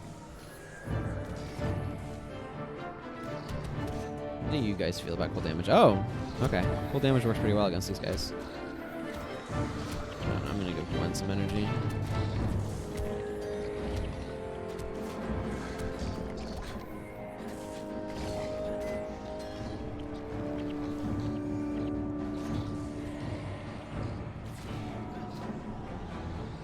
Here, Lena. Have some more energy. I really am enjoying how many lockpicks are dropping. That's pretty fun.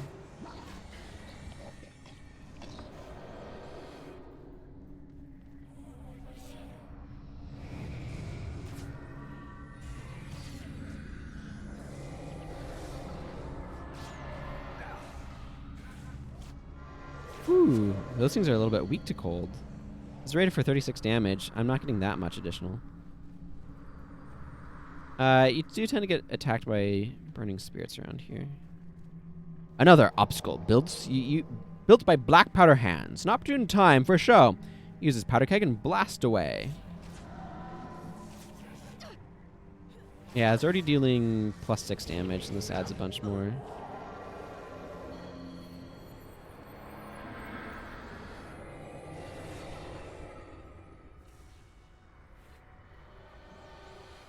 Okay, where'd you go, Budger? What news of the war? Hey, Dead on Stick, good to see you. Ooh, you've leveled up from white to blue.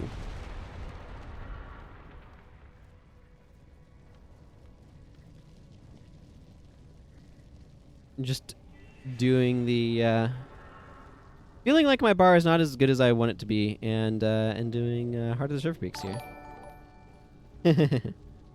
Well, it subscribes you. Thank you. 2 months. Currently on a 2-month streak. Okay, let's go. Behold, the hammer of the Great Dwarf. Now, Giles can work the right of the Great Dwarf, and we can drive those destroyers back to where the sun don't shine. Grab it, and we'll be by the foul breath of Balthazar at Cinder the Mountain Heart. This beast won't stop us. Yes, it will. It will very stop us. Olivia, okay. I'll read his dialogue in a moment. He's basically telling you have to drop his explosives on it. This is why it's very annoying to have limitations to the rate at which you can get his things, because you need his explosives to be able to bust through this boss and deal damage to it. I want to give Olivia more HP here. Well, that went extremely quickly once we were able to. Part of that is because I think it's probably super vulnerable to waste rolls right there. Okay, let's see what he was saying here. Grab it and we'll be by the foul breath of Balthazar. It's Cinder the Mountain Heart. I wonder why he uses the foul breath of Balthazar. That's an interesting epithet. Is Balthazar known for his bad breath? Does he need a breath mint? It's Cinder the Mountain Heart. This beast won't stop us from retrieving the hammer. Cinder's thick carapace protects him, but don't let up your attacks. A few blasts from my extra special powder kegs will break him but good. Ha! Not even the infamous Mountain Heart can stand up to Black Powder's recipe. Now's our chance. Hit him with all you've got. You've done it. I can't wait to tell the boys at the tavern about this. Truly an epic battle. Truly an epic battle indeed. Okay, well now we can go to our stone pedestal. I am really glad that he basically like instantly died the moment his thing was taken off, by the way. Really kind of surprised and happy about that for my team. You have obtained the Hammer of the Great Dwarf and gotten 1,500 dwarf reputation points.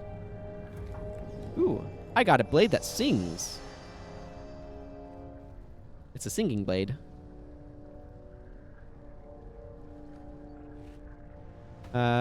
Max Sundering on another sword. That's interesting. So I got a Sundering Golden Machete with Max Sundering on it as well. And Max Defense. And Max Let the Memory Live Again. This is not a bad sword, actually. I mean, requirement 12 swordsmanship is less than ideal, but 12 is kind of like not awful. I definitely do not want things to be... and we're going to wait here for this timer, by the way, because I don't know about you, but I don't want to have to make the trek back to King Jalis, so I'm going to let this just take me where I want to be. I want to hang on to these daggers also, because I want the mod out of them, if nothing else. I'm just going to kind of process my inventory while waiting for this timer to tick down. I should probably run ads while this is going. That way people don't have to... Whoa, I hit caps lock in there somewhere. So that way people don't have to have pre-rolls. Because nothing is happening right now. Virtuosos. Interesting. I'll have to see how much some of those mods are worth.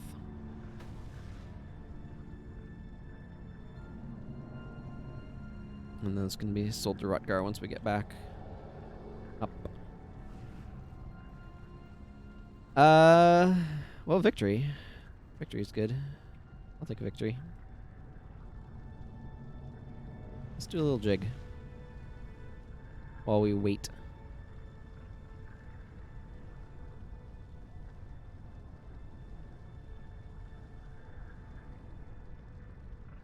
That's a good chunk of Delver points.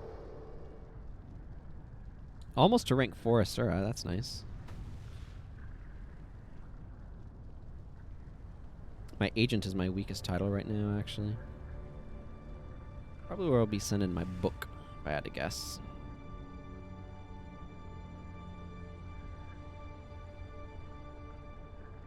Good old Great Dwarf.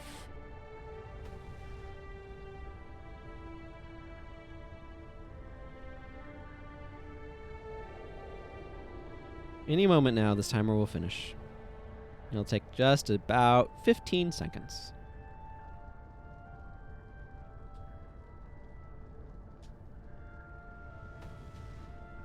While the advertisements roll. And we think about how many breath mints does Balthazar need to make his breath not foul. Because according to the dwarves, Balthazar has bad breath. This is another spot where I think we automatically get a cutscene, and I never expect there to be a cutscene, but just like, nope, you walk forward 3 steps and it's a cutscene. Yeah. Walk forward, like I said, forward a few steps and it's a cutscene. The Great Dwarf.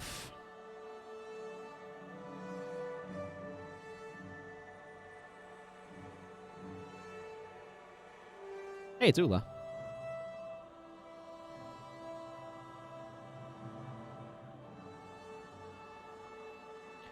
The Field of Dwarves.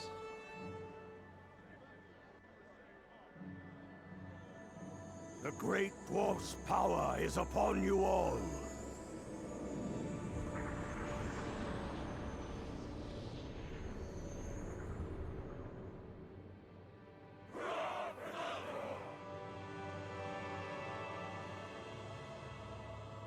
Man, these dwarves The just got ritual is stoned. almost done. How are we doing? I've restructured the matrix array for the golems. It's so simple that even a human can use it. The Norn are ready as well. There are 5 of you? I thought 4 would be enough. Olaf's daughter insisted she come along. I will never understand the Norn. Captain Langmar and the Ebon Vanguard stand ready as well. Are you going to undergo the rite, Ogden? Not I. Those who undergo the rite are changed both in body and mind. I will stay with you for the moment. The great dwarf's power is upon you all. The final battle lies before us. Great Destroyer against Great Dwarf. In victory, the dwarves will be changed forevermore. We are all the Great Dwarf now.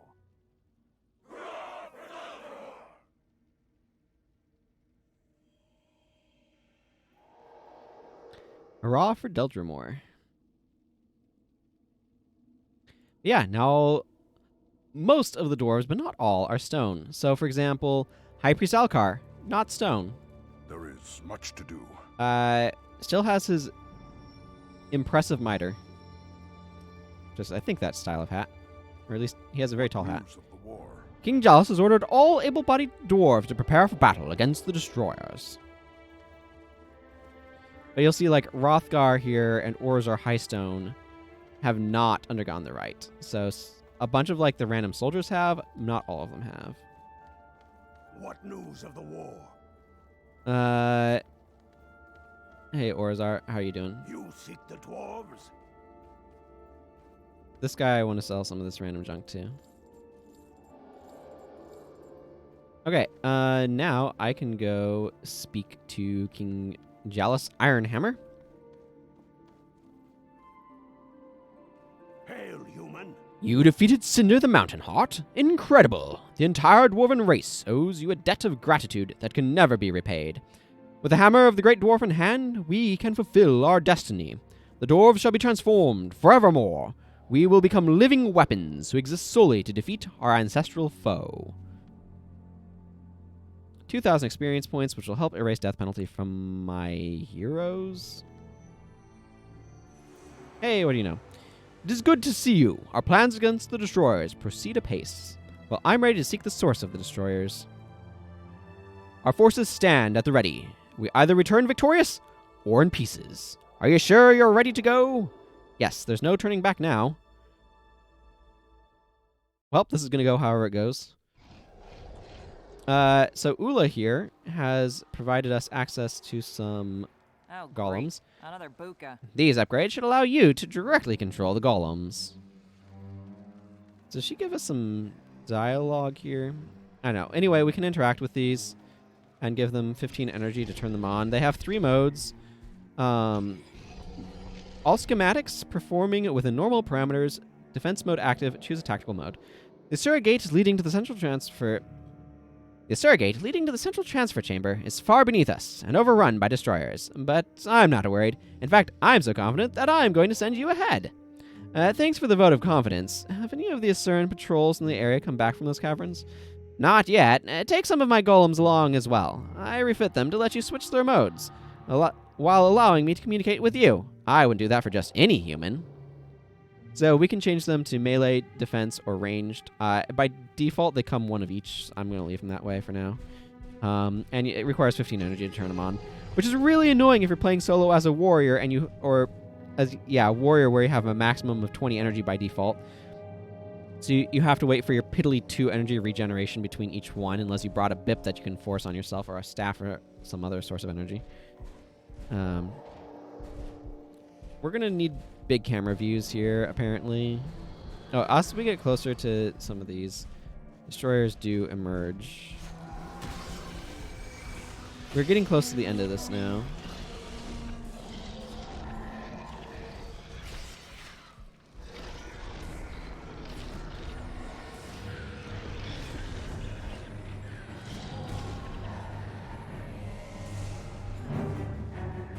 Few fights here. There's Renk and Soka. So I guess Renk is doing better. I don't know why these wisps sometimes have problems with some of these things. Well, I can at least drop this, eh?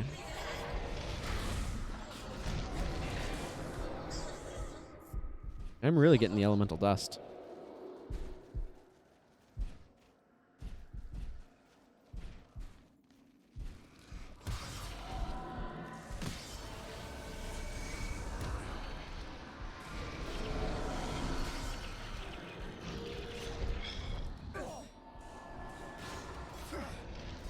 didn't really need that. But whatever. Kind of hit the button.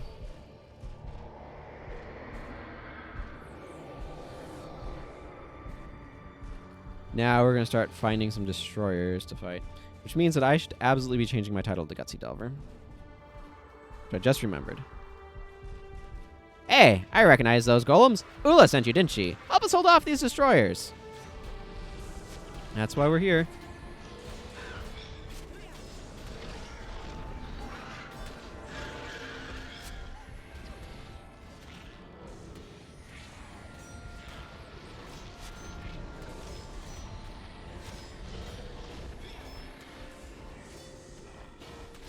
I'd be getting more use out of some of these skills if I were standing over where my party actually is, instead of standing where I want them to be. Aha! We have got them on the run. 3 cheers for Ula and her magnificent golems. Oh, right, and the humans too. Hurrah! Incoming message from Ula.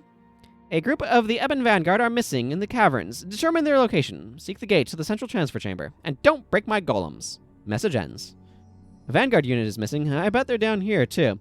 Now that those destroyer pests are out of the way, open the gate for us. We'll head further in and see if we can find them. Hello, Rank. Do you say anything? Gad would have wished these creations to reach their full potential.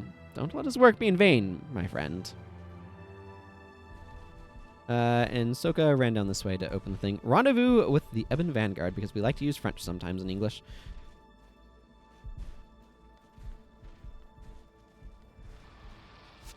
Well, I want to talk to Soka. It's going to be a lot easier if Soka's alive. Soka is no longer alive. You want to keep going? After that fight, you are a brave human. Don't let me stand in your way.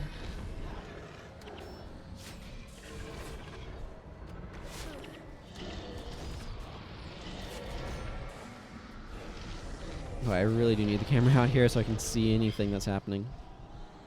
Hi, Soka. You feeling better? Busy. Ula promoted me after our last encounter. I helped cast the golem's control casing. Ooh. Fancy.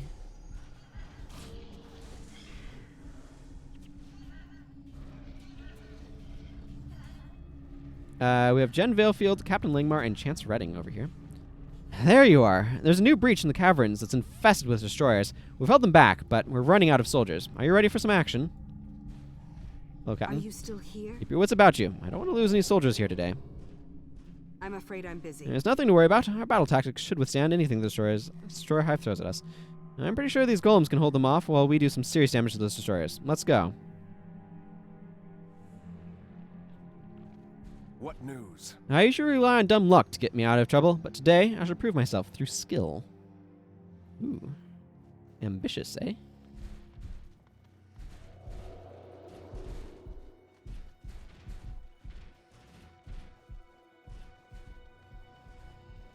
Well then. Let's press onwards. These destroyers are nothing to fear. Push them back. Show them the might of the Ebon Vanguard. For Ascalon!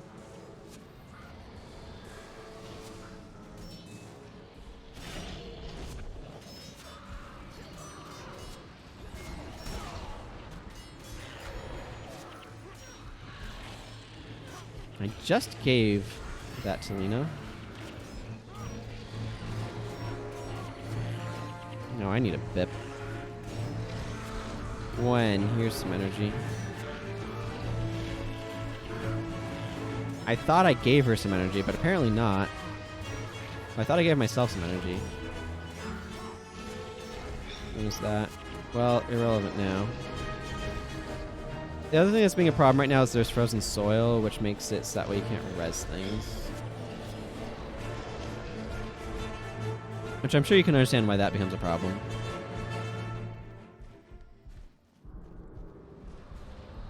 Friggin' Equinox has loaded me up with exhaustion too while we're at it. You know, just for good measure.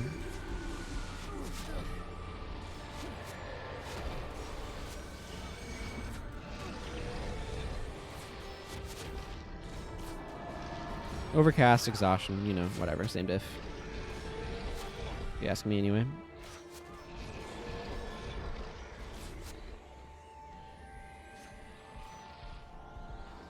Let me get this ranged one a little bit closer to actually do anything, it looks like.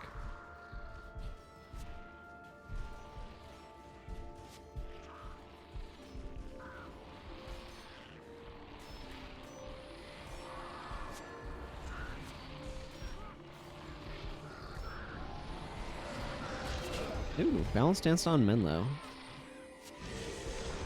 That can be a very good idea indeed.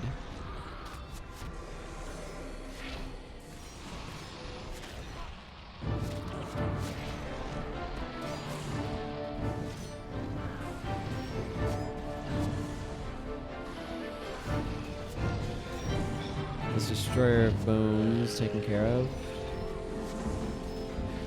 Lena here. Have some energy.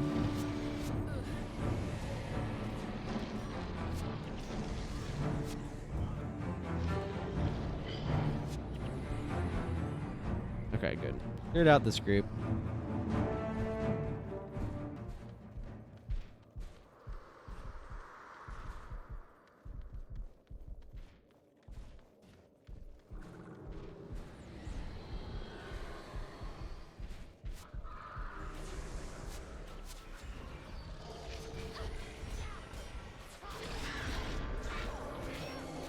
It's funny, I give Gwen some energy and then she's immediately out of energy.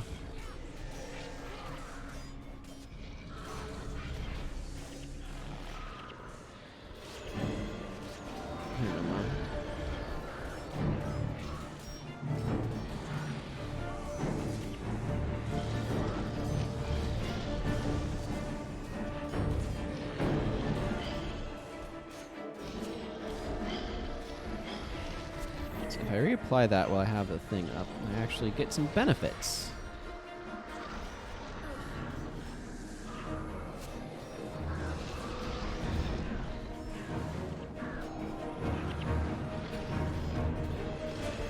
I feel like my bar is basically just trying to spam snowstorm, like as strong of snowstorms as it can as much as possible.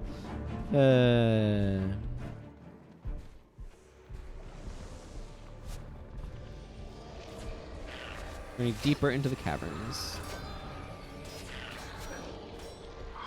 Well, I should be able to do that by just walking through this door here, so I'm going to do that.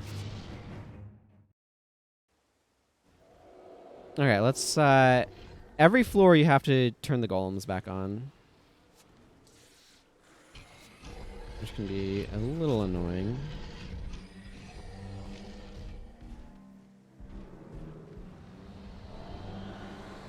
Yeah, I was wondering when she had been a bip. Oh, got some Driders here.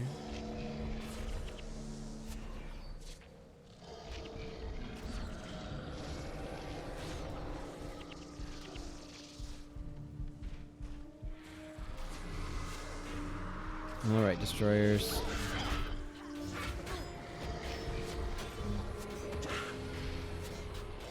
You are picked up. Let's show you why that's a bad plan.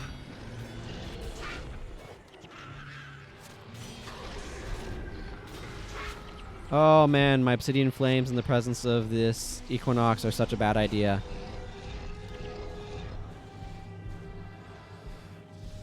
Equinox makes them have 10 more overcast, and it is... that's not great.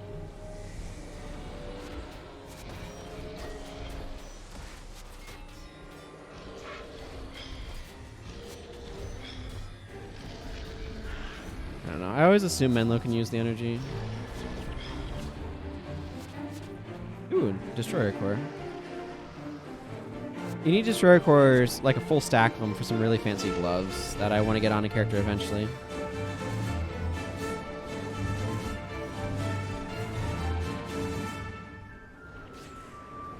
But as you might guess, building up to those fancy gloves is kind of requires a lot of Destroyer Cores. So.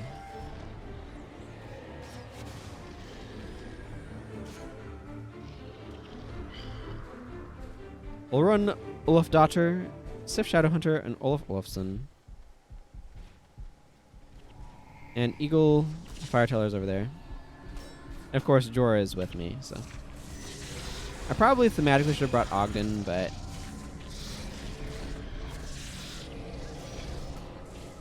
What have I dropped for him?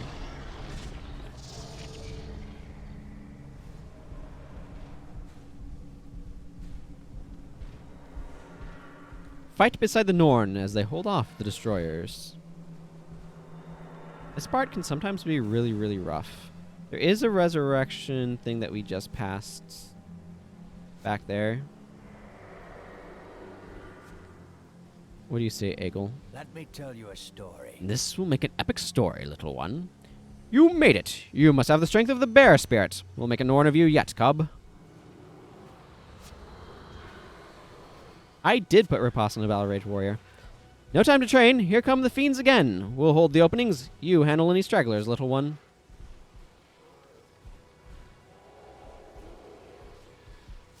And it has 4 Great Justice. You're looking at Jorah's bar, eh? So what makes putting Riposte on that evil, eh? Is it just going to be a lot of Riposte?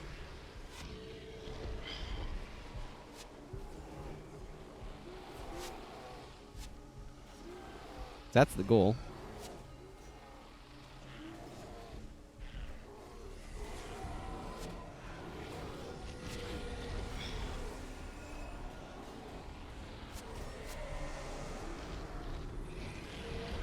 Exactly. I was really excited by the prospect.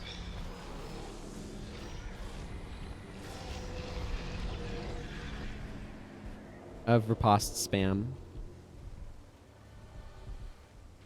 Why are you here? This is the greatest hunt of my life. I can't wait to hang the head of one of these in my hall.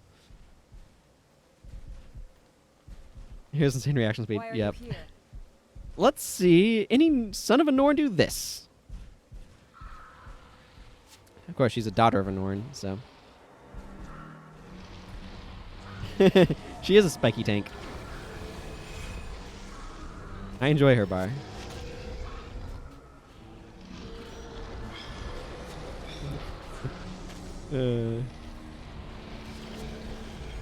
Yeah, and she has 4 Great Justice as well, so she can build even more adrenaline at the start.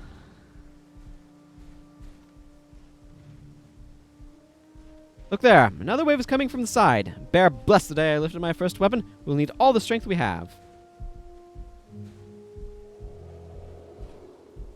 Yeah, they're gonna come from up there.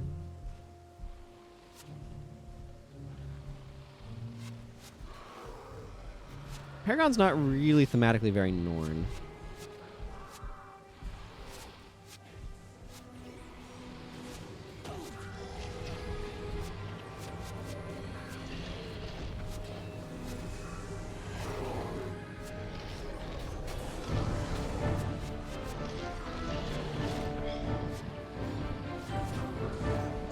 I'm going to pull my team up here. There's a bunch of destroyers coming from sort of the other side as well.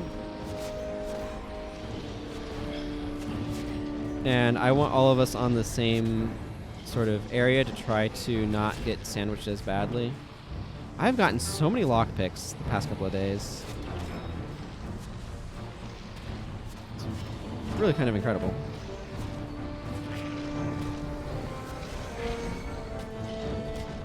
You'd think a heavily armored, spear-chucking warrior singing heroic songs of battle and valor is very Norn.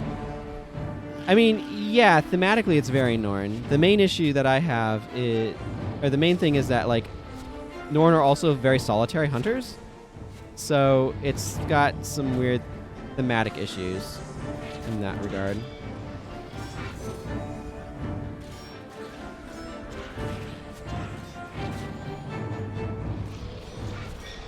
That's the main thing.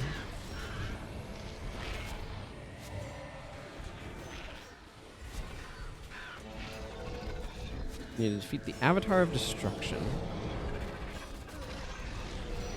which is an onslaught dervish.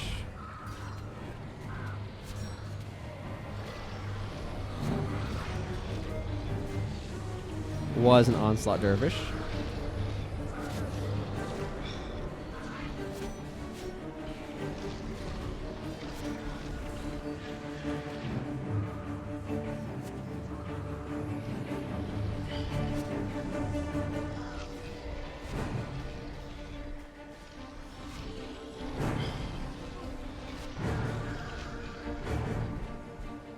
Yeah, it does. It's ridiculous.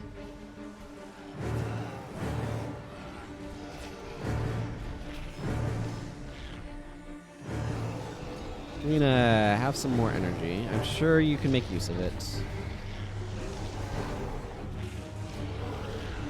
Follow me. This is the way to the central transfer chamber. Well, I'm not gonna follow you. I'm gonna take the bridge. Those stone dwarves hold their own like true heroes. You did well, too. That seems to be the last of them. Just when it was getting interesting. And Oran in there said, those monsters of yours, they fight like Norn. With you by our side, we cannot fail. Somewhere in there. Allow me. A little ice never kept a Norn from reaching his prey. The dwarves are through there. Seems they've already found the Asurgate. You'd best get going.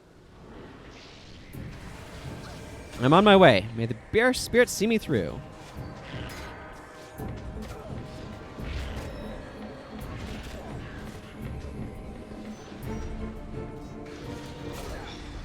Oh, that's what's going on. We've got a case of Quickening Zephyr. It was absolutely wrecking my energy. It still has too much HP in normal mode.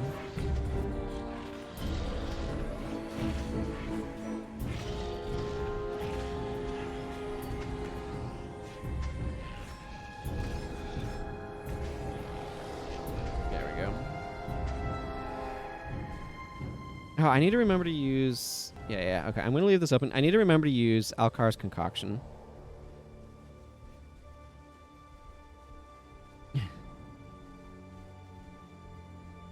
He does normally do that.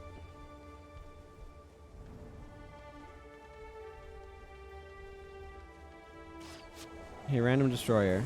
Get Alkar's Concoctioned. There we go. Need to remember to do that for the... West.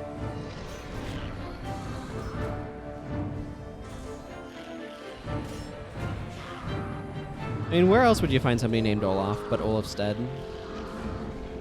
It's a very logical location for him, really.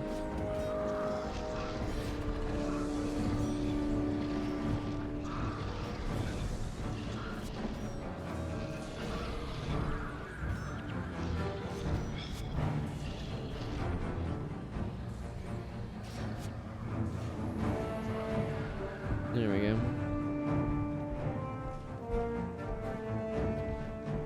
Alkar's Concoction skill. You may only use Alkar's Concoction once every minute.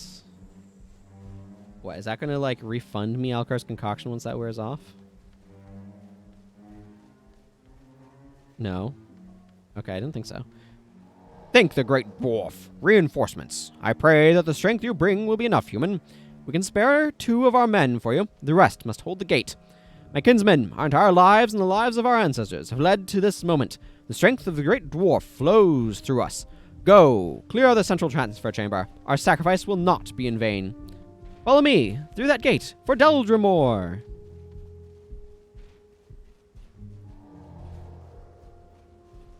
I've always liked this, like, view here with the Asurgate and the trees and the bit of flurry of snow and, like, the crack in the ceiling there. It's really pretty, in my opinion. All right, we are at the final section. This place is infested. We need to clear out every last destroyer before we move forward. Don't just stand there. Get those golems in a battle. We need all the help we can get. Great dwarf, guide my hammer in this battle.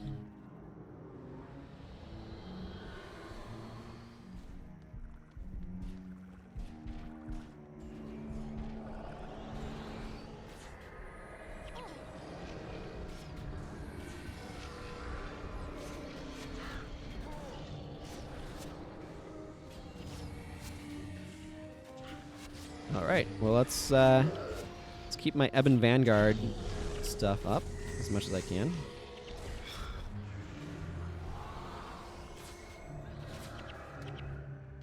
So yeah, what we need to do here is we need to kill all the destroyers. I'm gonna try to clear out kind of like either side, and then kind of go down the middle.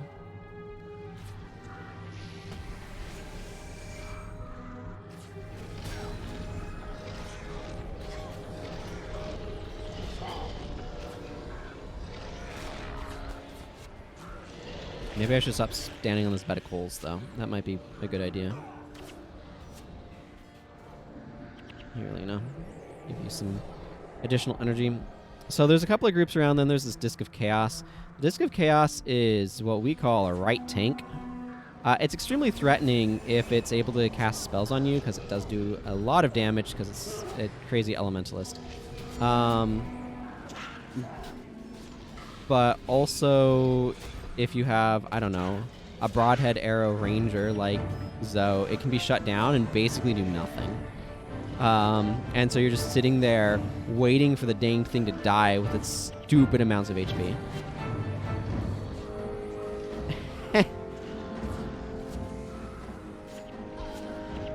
Yes, but increasing the amount of applications, which is of some value.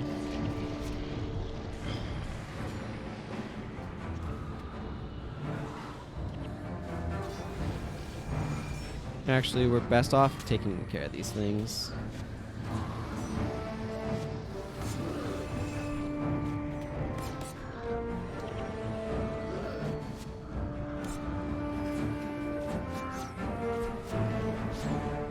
Just clearing out the additional sources of damage here will help. Okay, one of the golems shut down. This one.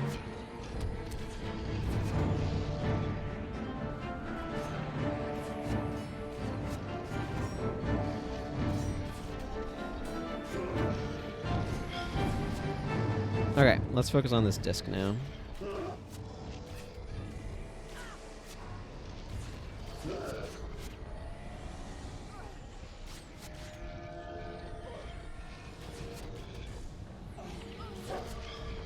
Here, Menlo.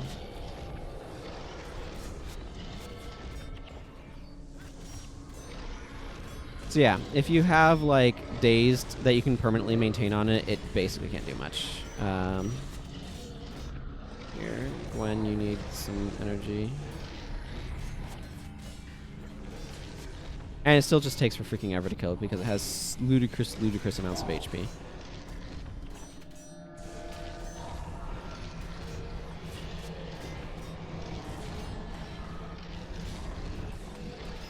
Here, Olivia, you can have some energy.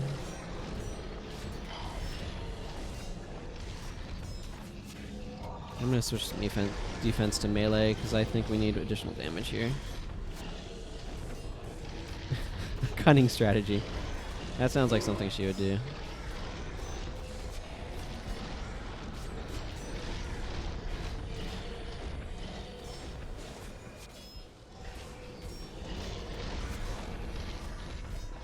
So I don't know how this feels on hard mode in terms of like, does it feel equally undangerous if you just bring some dazed? Because, like, that thing just tanks like crazy, but doesn't really hurt. Like, it hurts if you can't focus on it, and it has a bunch of allies, and you're trying to focus it down, and, like, there's ways that can be dangerous, but if you clear out all of the riffraff and then focus on it, it goes down eventually. The Great Destroyer.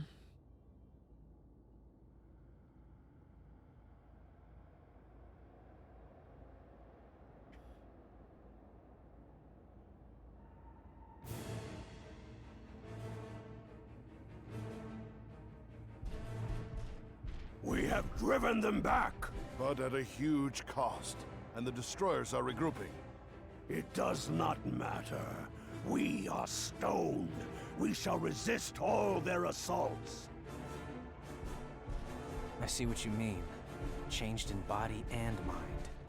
Yes, Jalis Ironhammer is resolute, but the destroyers are infinite, and they act as a single creature. That's it.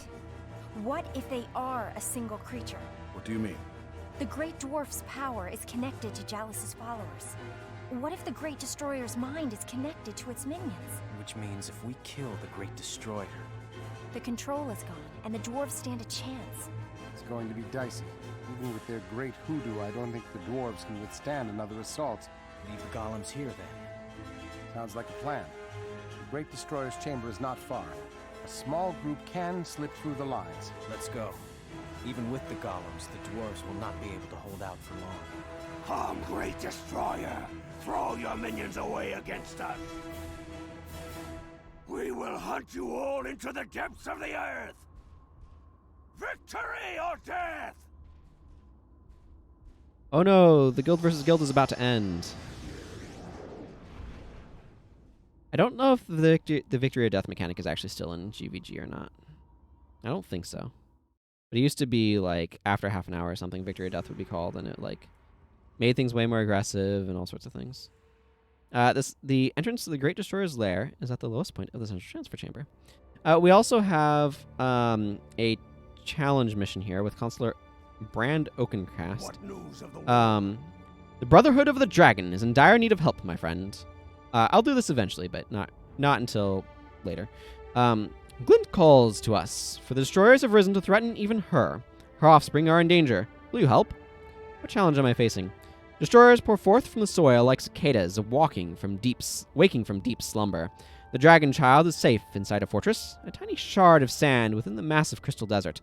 Some of our Brotherhood have taken to the walls to defend it. They await your arrival. Hold out until all the destroyers are defeated. There is much to Do you have any advice? The destroyers adapt quickly. Should they discover one of their kind is not strong enough to overcome our defenses, I fear they will counteract. Be prepared for anything. Yeah, I mean, I've done it before in normal mode. It's not too terrible, but it can get a little overwhelming. An Alka Snailbiter, what a name. But by doing that, you can get Cloths of the Brotherhood. So, the Brotherhood of the Dragon is a sacred dwarven order that serves Glint. I am its master armorer. Bring me Cloth of the Brotherhood. I'll upgrade the armor of one of your heroes. Whose armor would you like to change? So you can change Eye of the North hero's armor with this guy. So that's always fun. Woolen Harryback. Weapons. Odin Scragglebeard. Ooh, what do you collect? You seek the dwarf. Ah, okay, this is the guy. He appears strong and hardy, like a particular serving wench of my acquaintance who could lift 2 kegs of ale above her chin. That is to say, I believe you can rid our land of the destroyer menace. So how about this? Go out and find me 250 destroyer cores in exchange for some destroyer gauntlets. Yeah, I mean, this is where you get the destroyer gauntlets. You can get them for any profession. They're cool. Gobrick Stonefoot has a bunch of cool armor he can craft. But as he says right here, by the beard of the great dwarf, look at this. It seems Rex Templars has decided to do a little spelunking as a nice retreat. Am I right? We have enough problems of our own without you coming around to stir things up. Now leave me in peace and make room for customers who can rightfully claim to be a bold delver. And you can get a bunch of like cool specialty armors off of that guy as well. Woolen Harryback over here. Ooh. Okay, so Zoe and Aiden continue their chat. Do you have different dialogue here? These are astounding places. Who built them? How have they survived the test of time? They're marvels worthy of exploration. What do you say, Zoe? Do not think of the caverns as a grave. Think of them as earth, and you are the seed. Soon enough, we will see the fruit of our labors. Devona and Talon are chatting. I don't like dungeons. They're too low. I keep hitting my head on rock formations. I don't know which ones you're doing that with. It seems like you'd have to be very intentional about trying to hit your head on rock formations around here, but okay. I cannot bear these underground passages, so dank and stale. The wind does not move. How can anything that lives down here be civilized? Then we have Sin and Menlo. I promise I'll be careful. I'm thinking long term here. If I don't blow anything up now, there'll be more to blow up later. Hello, Menlo. I'd rather have open sky above my head and moving air to breathe than be in these stale corridors and dark caverns. Hello, Herta. Better? This is not better. This is cold, dark, and clammy. The only thing we need now is an earthquake. And don't get me started on how much fun those are. Hello, Lena. Monk's life is simple. Patch people up, preen, protect things, preen, heal someone, and when you're done with that, rest assured that it's a job well done. Hello, Eve. I've asked Grenth. He says he can get me out of this. The rest of you are pretty much shafted. Interesting way of saying that. Sure. Hello, Losha. I'm the greatest mentalist the world has ever known. Come here, let me read your palm, and I'll tell you the future. Let's see. You're traveling through great dangers into unknown realms. So easy. Yeah, if you're being generic. Fool and Harryback will make some cool weapons. Hey, I'm enough dwarf. I'm a risky delver. Cool. So I'm dwarf enough to be able to craft stuff here. You can craft Shield of the Wings, which is a neat skin. Maplewood Bow, which is a long bow. So that's kind of neat. Guardian Spear. You can actually craft a Raven Scythe. Split Chakrams, the Longsword, a Dwarven Hammer, and a Dwarven Axe. Some of these are pretty classic skins. Hey, Clean Star, good to see you. Hope you're doing well today. And then Raven Staffs, which is interesting. Inscribable Raven Staffs, if you want a good Raven Staff. So that's kind of neat.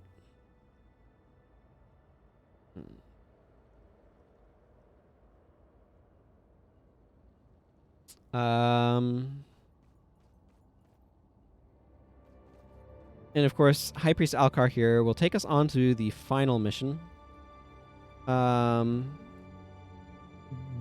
you can also turn in your quest for the Destroyer Challenge to him here. So this, I guess, is the doors that lead down to the final mission. So there is much to do. Fantastic! Did you blindfold the destroyers before dousing them with my secret formula? Never mind. Now that we know it works, I'll give you this concentrated version I just finished. And don't forget to equip yourself before hunting destroyers. Have fun! So now I have Alcar's Alchemical Acid, which I can throw it at a target foe, and that foe and adjacent foes are struck for some damage. Destroyers take additional damage and have cracked armor for a while, which is actually really super handy on an Elementalist fighting destroyers. So now he'll take us to the final mission. But I kind of want to do some of the other quests before I head on to that. I also want to put a few things away, as I've been doing. I'm stuffing stuff into my storage chests. That way I can, like, hang on to it without compromising my inventory to an absurd degree. So I'm going to go ahead and do that. These away. Put these dyes away. And put this away. I don't think I have spare slots for the other things, though. Yeah, no, I do not. Okay, it's fine. I will just move some things around. Okay, I mean, I'm gonna do that. 5 wood planks from that. I was not expecting that.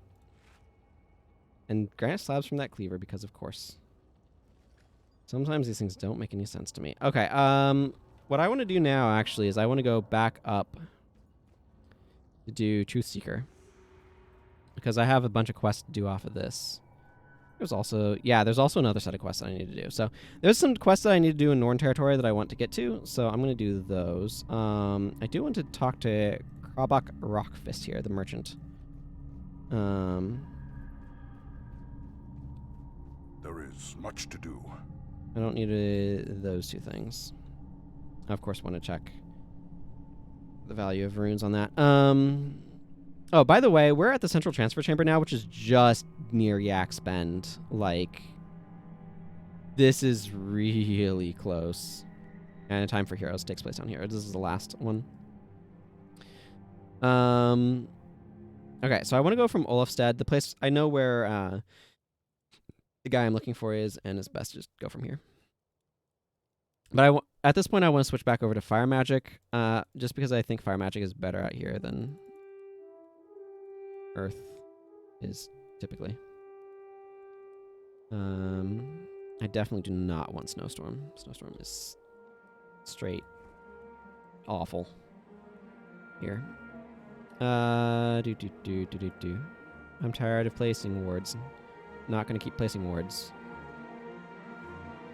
Like, they're good, don't get me wrong, but I'm tired of placing them. What Duldramer skill am I missing? Oh, yeah. Drunken, yeah, from that one. Yep. I have a bunch of Norn skills that I'm missing, though, and the way to kind of fix that is to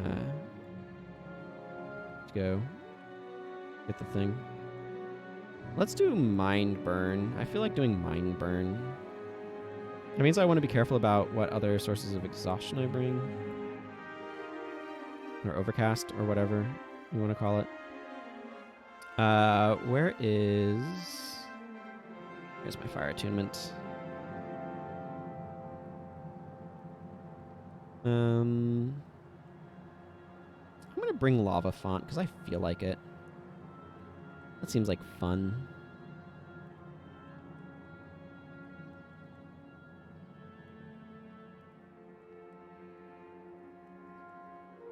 I could bring Imlad.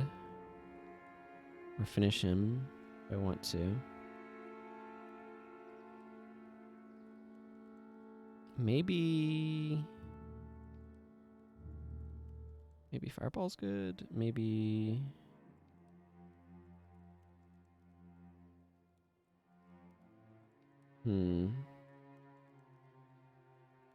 Yeah, let's go ahead and bring Finish him. That seems good for now. Okay, let's go visit Varjar Fells. Hey, Aiden and Zoe.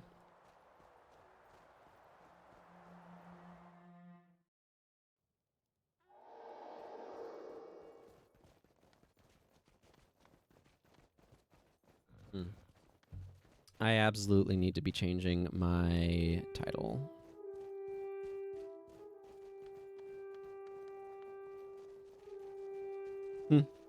I mean, you're welcome to bring her again if you want to. Yeah, that is the problem.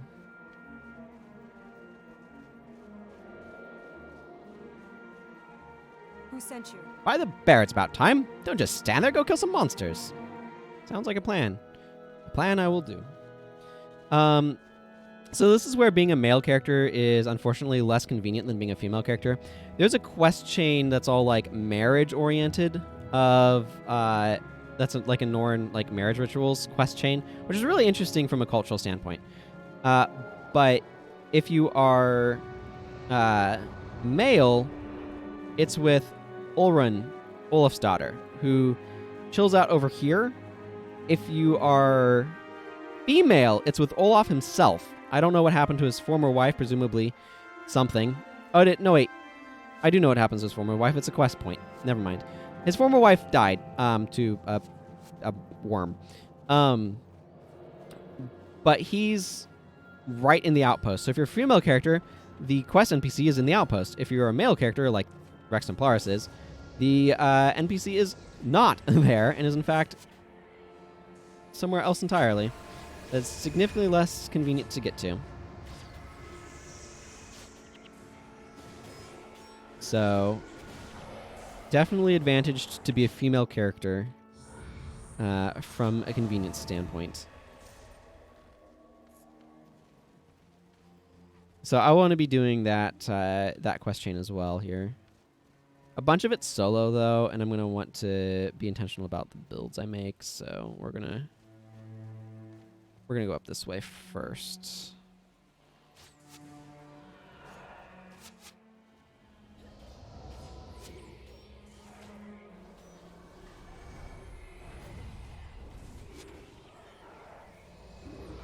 Hi, how do you feel about burning for 11 seconds?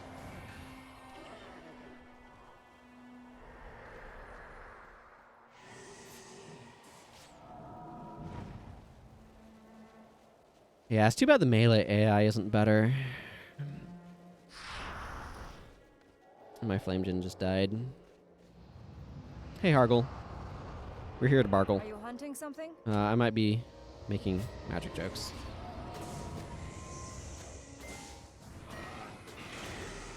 Why are you here? Yeah, I know. It's just 7 kills. Not particularly exciting. Okay, Drakar Lake will take us up to where... Or this zone transition will take us up right next to where this NPC is. First, we'll have a Gaffer Yogson. fear. And then there's Hogni Truthseeker. So we can go speak with the Truthseeker there and get ourselves a few quests as well as a quest reward. Why are you here?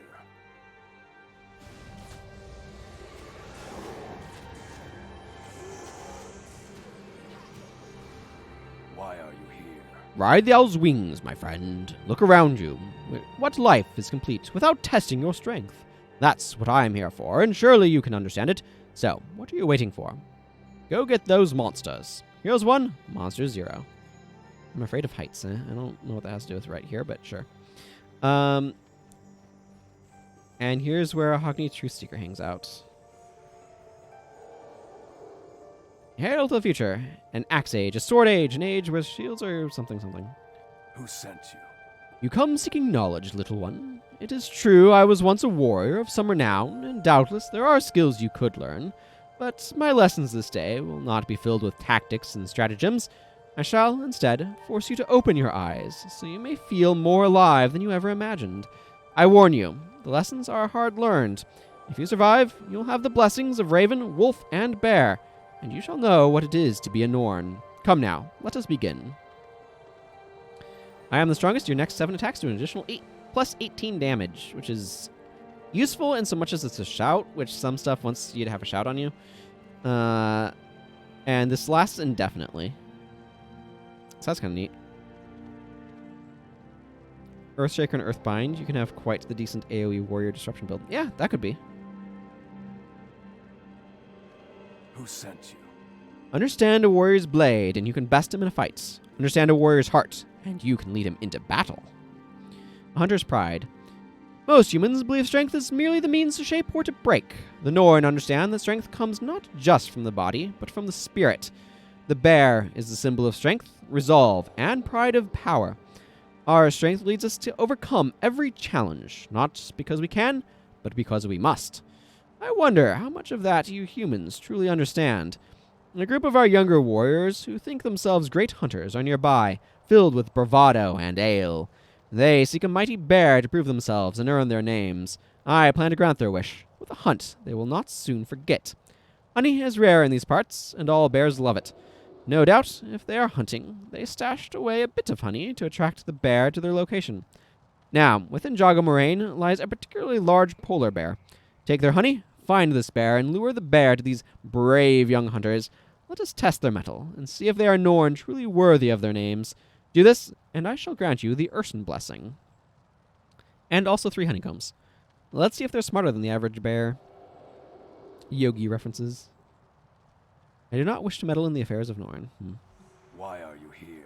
I'm going to grab all these quests so I don't have to keep coming back to them to get them, and then I'll complete them and come back. Shadows in the Night. We Norn have a saying, strength is life, but strength counts for nothing without wisdom. A darting rabbit can render the hawk's strength useless, but the raven understands the power of patience and the virtue of foresight. The raven scans the world around it, constantly seeking its next meal, never knowing if food will appear in the light of day or deep amongst the shadows. The raven represents knowledge, the ultimate skill of the patient hunter. If you seek to prove your skills as a hunter, head to Raven's Point. I hear Raven's voice on the wind. He speaks of a creature hiding in the shadows. But beware, this beast cannot be felled by strength alone. You will need the patience of Raven to meet this challenge, unless you wish to dart through the shadows like a scared little rabbit. Do this, and I shall grant you the Raven blessing, and a lockpick. The hunt is on. Stark Raven Mad, leader of the pack. Listen, little one, do you hear the howls riding the wind? I have much to tell those who would listen. The wolf represents the visceral thrill of combat. Savagery stirs in every heart. The pulse quickens when hand hefts weapon. A snarl curls the lip when blood is in the air, calling the pack to hunt. The wolves beckon us to battle. Something unnatural has come to these lands. You know them as destroyers. Yes, I know of them, and the destruction they leave in their wake. Wolf now sends his children to fight them. If you are to learn the ways of the hunt, you must run with them. Go to Biora Marches, prove your strength to the wolves, and fight by their side, as you would by ours, and I shall grant you the Wolfen blessing. I could use a good run. All right, so these are a bunch of quests. I'm going to go do Leader of the Pack first, I think.